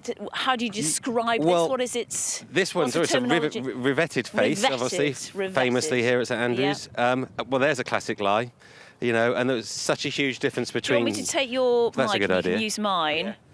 I mean, huge difference there. This is a ball that's maybe, I've just thrown it in, just jumps off here, ends up plugged. That one, I'm going to struggle to get out of there. This is very shallow. There's not. This is nothing. No. This one, I would fancy a good chance of getting out. Judging what you can get out of these bunkers, that's your first thing. You have to go in and you have to work out, can I get this ball out? Because once you don't, it's coming back in your footprints. Do you know, I love these revetted faces, though, because it's such an ingenious design feature, so it doesn't get plugged here and comes back down. Yeah, absolutely. And just about there's 140 bunkers, I think, roughly on this golf course. Every one is pretty much a one-shot penalty. Yes. That's what they are. Definitely. At least. Okay, and then you get that one. This one, these are the worst ones. These ones. So how do you? I mean you're going to be a gymnast here. How flexible are you? Where you going? Not very. You know, you've got to try and go here, haven't you? Shall I have a go? Give it a go. Give it a go. Is he going to do it? Do you think? This could go wrong. Okay. Oh goodness. Oh, that's a great shot. Howler. That's magical. You've still got it, you know. Turns out actually a very simple shot, that one. That was very, very easy. A little bit disappointed, 4 foot from the hole. Oh, wow. Yeah. Must do better. Okay, we'll try another one. I want to try really... Which one? You said this one was harder. Well, this one's harder. Yeah. Let's get this one. Okay, let's try that. I think I can get this one out. Okay. Yeah, I think I can get this one out. The crowd say you can as well.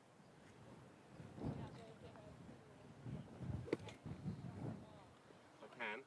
That was a great shot. Happy with that? Yeah, happy with that, because out's good. I'm not sure I can get this one out. No, that's a really tough one. If you can, I'll buy you a coffee and breakfast. Oh, do you know, you did... Oh, I'm going to sand you down as well. Do you know, it's worth it for television. Hold on, let me just help you out there. Oh, I'm going to just clean that off. But for now, David, you take that. No, that's your mic. Well, thank you. You did brilliantly there. 3 for 3. It was all right, wasn't it? Should we do a little... Go on then. Oh, nearly left me hanging. We're going to take a short break. We'll be back very soon. Well done, David. Thank you. Done.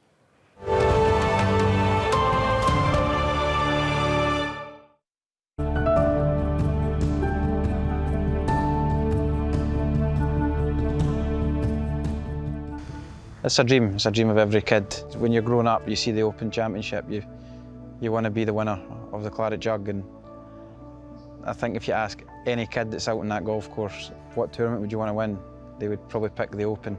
Growing up watching it, used to just switch it on in the morning and watch it all the way through to night time when it was bedtime. St Andrews is just such a special place, not just the golf course, but the buzz that you just walk off the 18th green and you're in the middle of town. There's not many golf courses in the world that give you the opportunity to do that. If there's any Open that you can pick to win, it would be an Open at St Andrews. That any golfer on the whole planet would say the same. It's just the home of golf, the biggest golf tournament on the planet.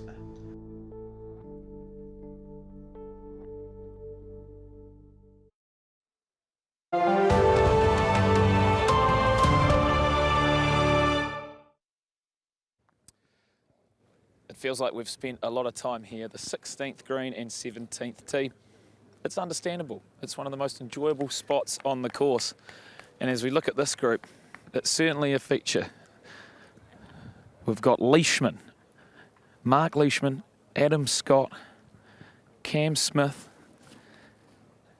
and Gareth Higo here. What a group this is. A lot of fun to be had.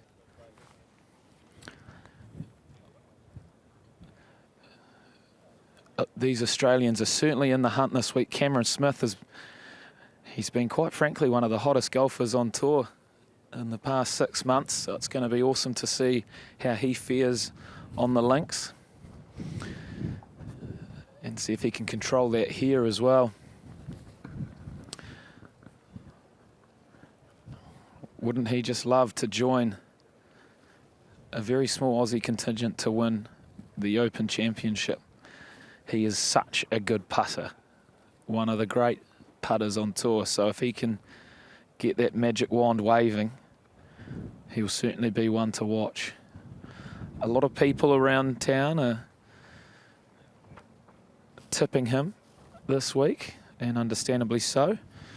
And if we head over this way, we've got Mark Leishman joining them. If we go back to 2015, the last time the Open Championship was here, Leish was in the three-way playoff where Zach Johnson went on to claim the Claret Jug. Although they're not the fondest of memories, they're still good memories in terms of the fact that he played really well that week to make it to the playoff. So his form here is very good indeed. There is a huge crowd following this group, and quite frankly, why wouldn't they be? Adam Scott still pulls the crowds as well. Mark Leishman, he's looking glorious this morning. How are you, mate? Good. Good. You? Very well, thank you. Good. Doesn't get much better than this, does it? No, this is great. playing this place. No scorecard in the pocket. You can really enjoy it a little more. But no, having a good day with the boys and good weather for it actually. You know, a bit of wind and work out how it's affecting the ball, and course is starting to firm up. So it's shaping up to be a good one. Yeah, you got a nice little feature group here, don't you? Yeah, having a good morning. A little President's Cup preview, the national team. But yeah, no, we organised this yesterday, and it's good to be out here and just relaxed day. Nice. I was just mentioning 2015 on the broadcast. Obviously, some good memories in terms of results, but we won't go too far into that. But it must bring up some of those memories and know that you can play well here. Yeah, it does. Yeah, it's a course that I enjoy playing. The first time I played it, I didn't love it. Didn't really know how to play it, and the more I've played it, the more I've got to learn it and kind of know its tendencies now. So yeah, good memories there. Obviously, you know, a little bit of disappointment, but hopefully I can make up for it this year. I think you can. All right. I think you can. Thanks, mate. You go well. All right, we'll do. Thanks for your time, as always. No worries. Before I let you go, what's your target on this Old Course Hotel? What letter are we looking at? The T in Resort. That is tiny. If you can see it. That is tiny. We'll zoom in on that later. Not bad. Old Course Hotel St Andrews Golf Resort and Spa. I have got reasonably good eyes, so I can read that. I was actually just talking to my younger brother out the back of 17th, and he's arrived here from New Zealand and doesn't have his contacts today, so he literally can't see the ball. What an idiot. See if we can get a chat to Scotty or Cammy Smith maybe. Scotty looking sublime. If we come over here, we might, Frank, if we turn to our right, we might have one of our favourites here, Cameron. You're trying to get me to stay. I'm trying to get you to stay. Or I can walk with you, and you can just maybe talk me through what you're about to do on the 17th. How beautiful is this hole? Or how daunting is it? Yeah, it's pretty good. One of probably the most famous holes in the world, so this is actually the first time I've played it this week, so I couldn't tell you what I'm going to do. My caddy Sam's going to tell me what to do, and I'm going to try and do it as best as I can. I think you're a really good case of knowing how to save your energy and make sure you're fresh for Sunday, because your preparations have been delayed, so you're nice and fresh. Yeah, that's kind of... I try and treat every tournament the same, and you know, when it gets to the end of the week and you're in contention, it does take it out of you a bit, so... early in the week, I am careful of what I'm doing, and see how it goes this week. See how it goes. Yeah. I think it's going pretty well for you, mate. So let's get you on the tee. How's the haggle going with the group? Yeah, pretty good. Taking the win. All right. Gareth Higo of South Africa.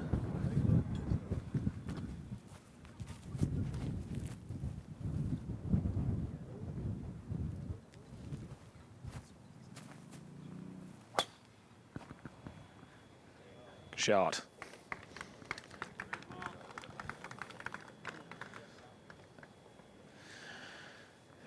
Adam Scott. Can he win a Claret Jug? He's come oh so close. Wouldn't it be an amazing place to do it? He is extremely well liked and followed on the circuit. He would be a very famous champion, and if he hits it like that, there's no reason why he can't. Superb shot. Let's go see what Cam's thinking here.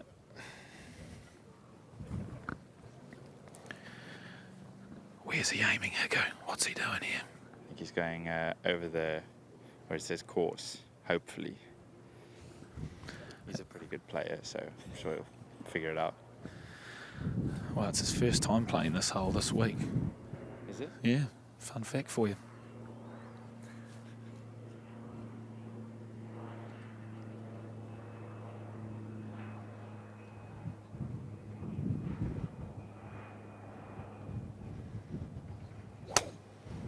There we go. Yeah, nice, Cameron. That's a goal shot. Look at all the smiles. The crowd says it all.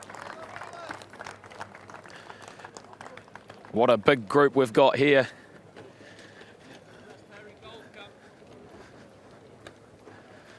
The atmosphere is electric. It's hard to believe that tomorrow the Open Championship starts.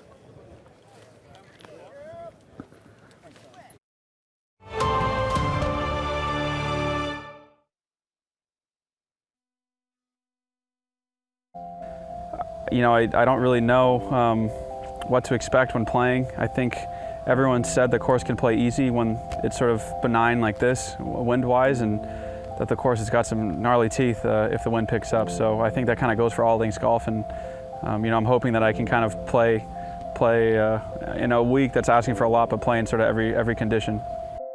I think I can only hope to sort of be in the mix. That's sort of why I love playing, is to be in the mix coming down the stretch on Sunday. You really can feed off the crowd and get involved with everyone, and I think the feel will be everyone realizes how special the tournament is, how special the property is, and you know, it landing on the 150th is so special that I think everyone's going to be sort of united in a sense of happiness, I guess, you know, on property. I think everyone's just going to be in a good mood.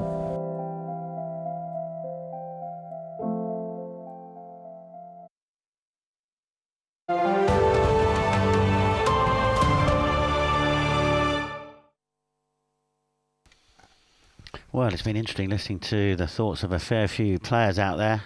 Interesting with Smith there, that he said, I haven't played it yet this week, the 17th, Tim.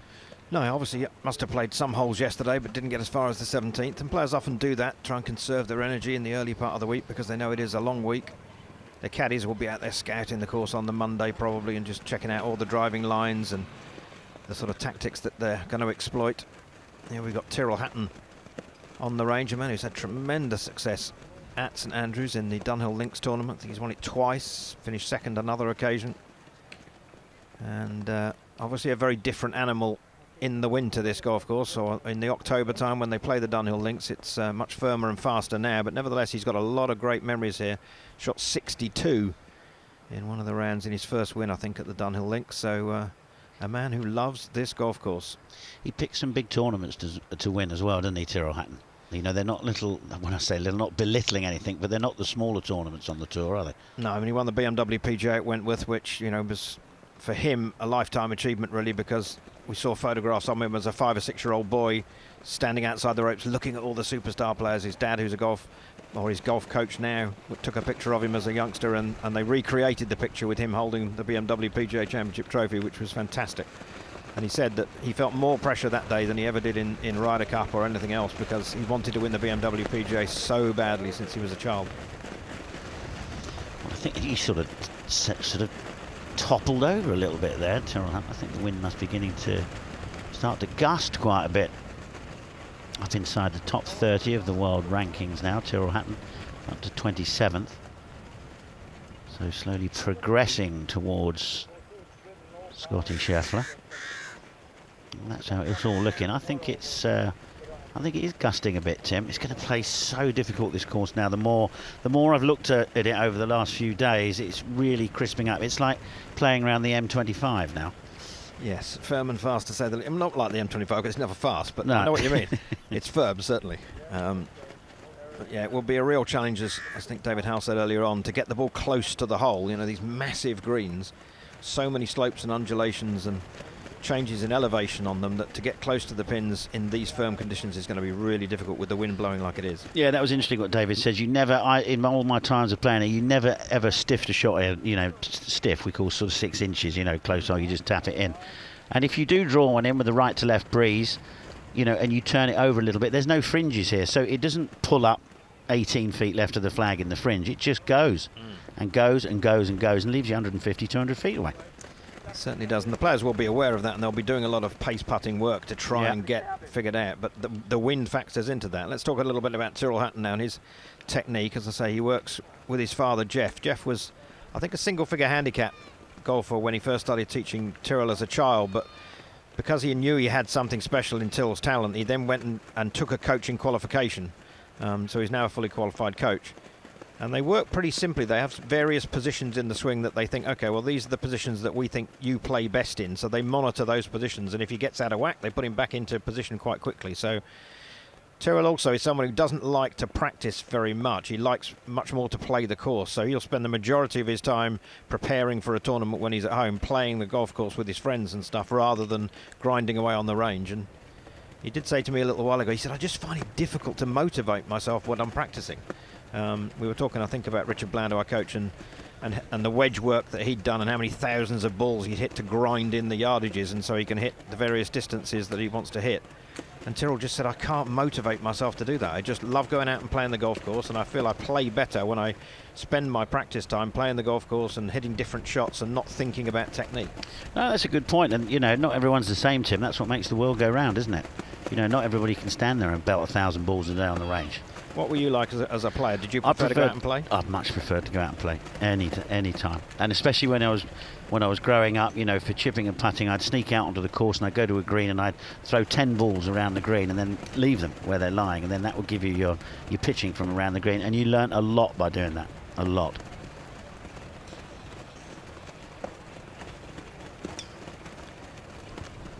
Tyrrell then working away. Well, not working away. He likes to chat, by the way. Talking about the fact he doesn't like practicing, and it certainly looks like he doesn't like practicing, he likes chatting. It's the only place, isn't there, where it really is quite a sort of social time down on the range, isn't it? You know, I often wonder, you see pros hitting balls here and there's people moving about and chatting and cameras clicking and this, that and the other. They still knock it down the middle.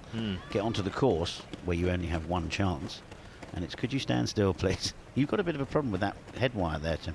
Yes, my headset is misbehaving slightly, but that's okay. We'll carry on. Tyrrell chatting with a member of his management team there, and might be talking about when he's got his press conference at a certain time, or he's got to go and do a sort of interaction with the fans or whatever it is. So the players are quite busy. They've got lots to pack into their schedule in the course of a day.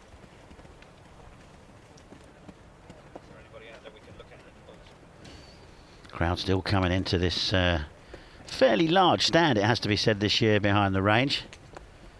If you've never been to a golf tournament before, and you're obviously a golfer yourself, but you want to go, that is the first spot. I always tell everyone to go. They go, where should we go? Do we go to the 10th? We can see the 7th and the 8th. I said, no. Go to the driving range. You can see a boatload of them. I said, and you can see all different kinds of shots, and that's the best spot you can be. So then pop off and stop off and have a burger and a glass of lemonade when you're going around the course. You'll enjoy it then. Yeah, also the short game area, I think, is one of the places that's very fascinating to go and see, because you'll see a great variety of different shots, and you can see them quite up close on the short game area and see how they go about it and maybe learn a little bit from their technique. So we're going to have a look at Louis Oosthuizen, an Open champion here at St Andrews. What a dominant performance that was. Renowned as having one of the best golf swings in the game, but has really struggled with a back problem for his entire career. He actually takes a sort of fold-up mattress with him wherever he goes in the world, because he has to sleep on a certain tension of mattress in order to keep his back in anything like the condition he needs to play. Is that right? Tim, you are a little hive of information. Well, I didn't know that. I pick up the old nugget along the way. Lots of people take their own pillows. Do you take your own? I mean, we've got rooms right opposite each other in the house we're sharing, but do you have your own pillow or not? I don't have my own pillow, no. I go with what's there. I should have, probably, because I'm suffering from a bad neck. Anyway, let's talk about Louis and his golf swing, because it is one of the best, as I say, anywhere on the planet. It just makes it so simple. Everything is really orthodox. He has a wonderful setup. The grip and everything are completely orthodox. And a very simple swing. Stays fairly centred over the ball, doesn't move a lot, doesn't transfer a massive amount of weight over to his right side and back to his left. It's a fairly centred golf swing. And it is very, very orthodox. So he's not a very tall man, Louis Oosthuizen. So where does he create his power, Tim? Basically the quality of the contact. Because the technique is so good and the sequencing is so good, the impact mechanics, if you want to call it that, the position he gets in at impact is absolutely perfect, and it creates what Pete Cowan talks about quite a lot of pressure on the ball. And Louis is just, you know, as I say, a classic swinger, an orthodox swinger, and somebody who just moves everything in the right sequence to create the right impact, and that's where the power comes from. Obviously, there's a lot of speed coming from, you know, the uncocking of the wrists, which he cocks them on the way back. He unwinds his body and retains that wrist cock until the last minute, and then releases it at exactly the right time to create the burst of energy you need add impact, but it's really, in his case, I think, all about the quality of the impact position. Okay, so everything at that position is at its max as well, is it? Absolutely, absolutely. So, you know, if you posed an impact position and said, okay, this is where you need to be, and essentially it would be, if you look at a classic address position, they're not the same. You're not trying to return to where you start. You're trying to create a dynamic position, a position that creates some force and energy. So, you know, if you put a golf club up against something solid like a table leg or something like that, and then get your body into a position where impact would be, you just turn your hips a little bit to the left. We call that opening up your hips. That will naturally pull your hands a little bit forward. So that's the kind of impact position you look at most of these guys. The hips would be a little bit open, in other words, facing slightly towards the target. The shoulders would be relatively square. The hands would be slightly ahead of the ball at impact, which de-loft it and apply pressure to it. So, you know, you can actually practice your impact position, and it's kind of like, you know, if you set off on a journey, if you said, I'm going off in my car on a journey, you need to know where you're going. Yeah, One of the things I talk to my pupils about is, you know, do you know where you're trying to get to? Do you know what you're trying to achieve at impact? And a lot of them don't. And when you actually show them and get them to sort of mimic an impact position, they go, okay, all right, I didn't realise I'd have that much weight on my left foot. I didn't realise that my hips would be turned that much toward the target. So it's you know, essentially a journey. You're setting off, you're swinging the club back and forth again. So, you know, understand where you're trying to get to. Yeah, that's a very good point you make there. Very good. So, do you think these players, do you think they can't swing at 100, they're 100% trying, but they don't swing at 100% pace all the time, you know, flat out? No, absolutely not. No, absolutely not. All of them have a little bit in reserve. Here's Louis' stats and record at the Open. 14 times he's appeared. Champion in 2010, that was here at St Andrews. And interestingly, runner-up here at St Andrews again in 2015. So his two best performances in the Open Championship have come here. And we know he plays this course again in the Dunhill Links regularly. So it's a course he knows extremely well and understands the nuances of it. Are you suggesting that we could be looking at the 2022 150th Open champion here? It completely depends on the state of his back, and I don't know, I haven't spoken to him, but if his back is in good shape, Louis is a real threat, and if he's struggling with his back, he could miss the cut. I mean, it's that simple. His back dictates to a large extent how he performs. Zooming in onto 2019 champion Shane Lowry. Now, he is a man. This turf, he'll love this turf, Shane Lowry.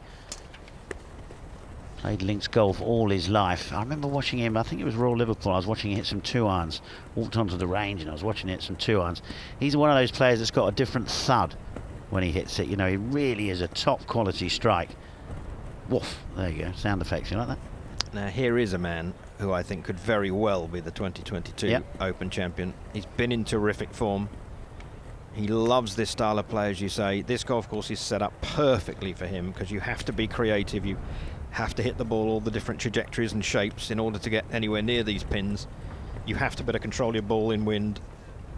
And he is, in my opinion, one of the top 5 players that you'll be looking at to win this championship this week. A former champion as well, so he knows he can do it. He has that belief.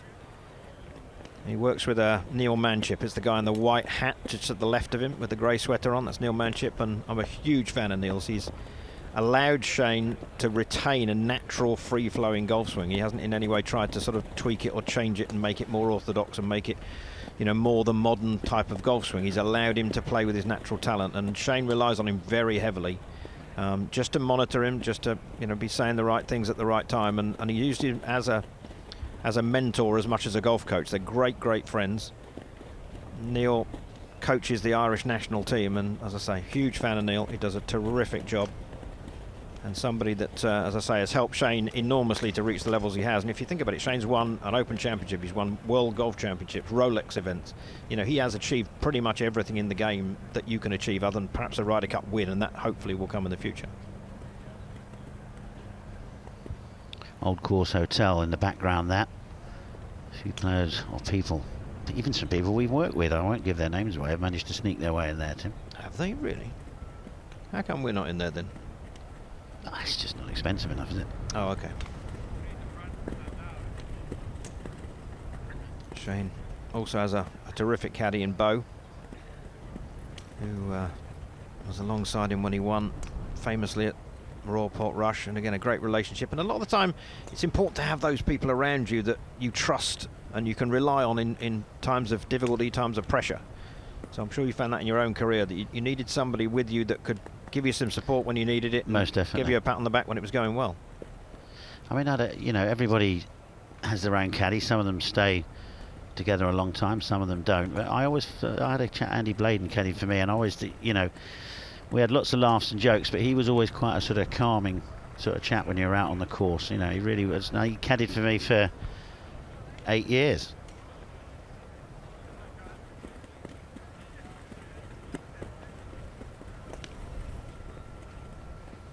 Hao Tong Lee in the white jacket there. There's Shane Lowry going to tee up a few three-woods. Before we get back to him, let's get out to George on the course. We've made it out to the 14th fairway where, as you can see, the great corporate stands are erected. And sadly for them, if this wind keeps up, it's going to push all the golfers to the left side of the fairway. It's been so strong from right to left the past few days. So if you are to get in the middle of the fairway, you really have to take on that out of bounds line. Now look who we've found here. 2009 Open champion at Turnberry, Stuart Sink. Talking their way through how to attack this par 5. Very challenging second shot here, especially if you're in the fescue. And if you come and join me here, he hasn't got the greatest of lies. He's going to be well below the ball. Stuart Sink, sorry to interrupt, but looks like you're in a bit of a pickle here, my man. Yeah, we just missed the rough. We just missed the fairway left here on 14, and you know the 14th fairway's up here on this shelf, and then there's a pretty dramatic. Thank you. Nearly lost my way there. Thank you for that example. Pretty dramatic cliff until you get down to the 5th, and so if you just trickle off the fairway here, it's running so fast that your ball's going to end up almost every time just like this. My feet are a foot below the ball here, and now I've got a choice to make because that hell bunker right there is not fun. No. And we've got about 160 yards to get past that. Clear that, yeah. Or we have the option of going down the 5th fairway, and we probably want to hit it around 160 yards total to get down there. So we'd probably be looking at like a little 9-iron down that to the left, or taking our chances with maybe a 7 or something up towards the 15th grandstand. So how do you play it? Obviously, your feet are so far below the ball. How do you play it this sort of shot? You have to choke down on it, I would imagine. Yeah, you got to choke down below the grip, almost to the metal. And then I think tempo also is really important. You don't want to get too thrashy at it. You know, just take a nice, long, rhythmic swing and let the speed kind of gather without... You can really get yourself in trouble here with bad contact. And with that bunker in the way, I think we're going to take it on, but... well, you got to for the cameras now, so let's get into it. 7. I like 7. You like 7 on? I like 7-iron. Should be enough to get him over the bunker, ride the wind a little bit with the ball below his feet or above his feet. It's a pretty cool caddy job this week at St Andrews, isn't it? This is amazing. One of the coolest golf courses I've ever seen. All right, here he goes.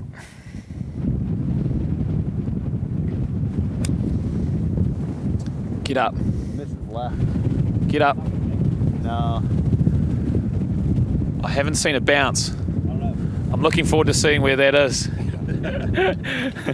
Tough shot, tough golf. That's, you know, when you decide to take on a little more trouble, when you take on more trouble on this course, that's the beauty of this place, is that, you know, you've constantly got to decide how much risk you're going to take on and how safe you're going to play, and the ground is just baked out here, so the ball doesn't want to stop rolling until it's in something that you really don't want to play your next shot from, like rough or sand. And finally, you had a great dinner last night, the Champions Dinner. How amazing is it to be a former champion and be in the presence of other great golfers at such a special place? Yeah, it is. It's a small club to be a part of. They said last night, they mentioned that there's 37 living Open champions, and so that's a pretty select group, and I'm honored to be part of it. It's a great bit of fun and nice dinner, and I'm honored to be part of it. Nice. Well, it's great to have you here, and we look forward to seeing you try and do it again, and also trying to find your ball. All right. Thanks. Thanks, Stuart.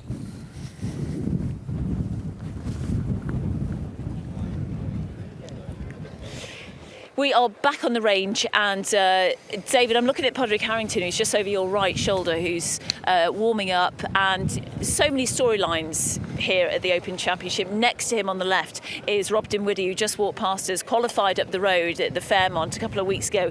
Didn't really play golf during COVID, was a labourer and came back and has qualified. It's amazing. Yeah, absolutely. Last time I saw Rob was at Silvermere Driving Range about 3 years ago, just around the corner from my house, just clipping a few balls midwinter. Yeah, labouring, working, normal life. Here he is at the greatest championship of all, next to Padraig Harrington. You know, former two-time champion. It's incredible. That's why it's called the Open. That's why we love it. Absolutely, anybody can win the Open Championship. As we walk down the range, the wind's picking up. It is. I think the tide is turning. Maybe, I don't know. Yeah, it's got up. It feels really strong. Probably, I would say, 25 miles per hour, even more it now. Is. Struggling to keep the ball on the fairways in this wind. Let me tell you. Definitely makes it very tough indeed. That's why Rory Mcilroy. We've just seen him. He's gone off, hasn't he? He played his practice round early this morning at 6:50 a.m. He teed off and has been practicing. He's probably gone for a little bit of a break. If we look round here, we've got Francesco Molinari, winner of the Open Championship 2018, we can't forget, and got Dennis Pugh. Dennis, coach to Francesco. Tell us your scenario with him right now. Well, he's living in LA, as you know, so he's got Jamie Mulligan, who's Patrick Cadley's coach, doing the real work, the hard work. I'm the consultant coach. I'm using all the years, the 20-odd years of working with Fran, and making sure they keep him straight and honest. Yeah. He does a decent job, though, doesn't he, David, this one, Dennis Pugh? Absolutely, yeah. We worked with me a couple of times. Yeah, but I think did you sack me? I think we drifted apart. An amicable split. OK, fair enough. We'll leave it at that. We've got Shane Lowry walking past us. I mean, there's so much talent on this range, Dennis. Hey, Shane. Good luck, mate. Great stuff. Francesco, what kind of golf is he playing? What kind of form is he in? He's in better form now. You know, it's been a tough move. During COVID times, moving to LA, it was difficult. And he's starting to hit the ball really well, and he's more comfortable with life as well. Yeah, that's the important thing. Yeah, I spoke to him the other day, and I said, you know, coming to an Open Championship obviously brings back memories of that great performance on Scottish soil, 4 years ago? Carnoustie, yeah. It's great to have those memories because you can draw on them when the going gets tough, and it will get tough. Well, it's tough today, isn't it? The wind's blowing hard, and you've got to have a lot of experience of links golf. Were you able to watch the winning putt? I can't imagine what it would be like. I was driving down the M6. I heard on the radio, sadly I wasn't able to watch it on Sky, and I pulled off and got myself a cheese sandwich and a celebratory orange juice. But I made up for it when I got home. I got into the champers when I got home. Brilliant putt. Lovely tournament. Great way to win it and be a champion, playing with Tiger Woods. Oh, great stuff. Dennis, it's lovely to see you. Great stuff. And we wish you and Francesco the best of luck this week. Thank you. Let's take a little walk down here. We've got Tyrrell Hutton, who's just to the left-hand side of Francesco. How do you rate Tyrrell's game right now, David? I like Tyrrell's game right now, playing very nicely. I played a practice round with him at Adair Manor last week, actually.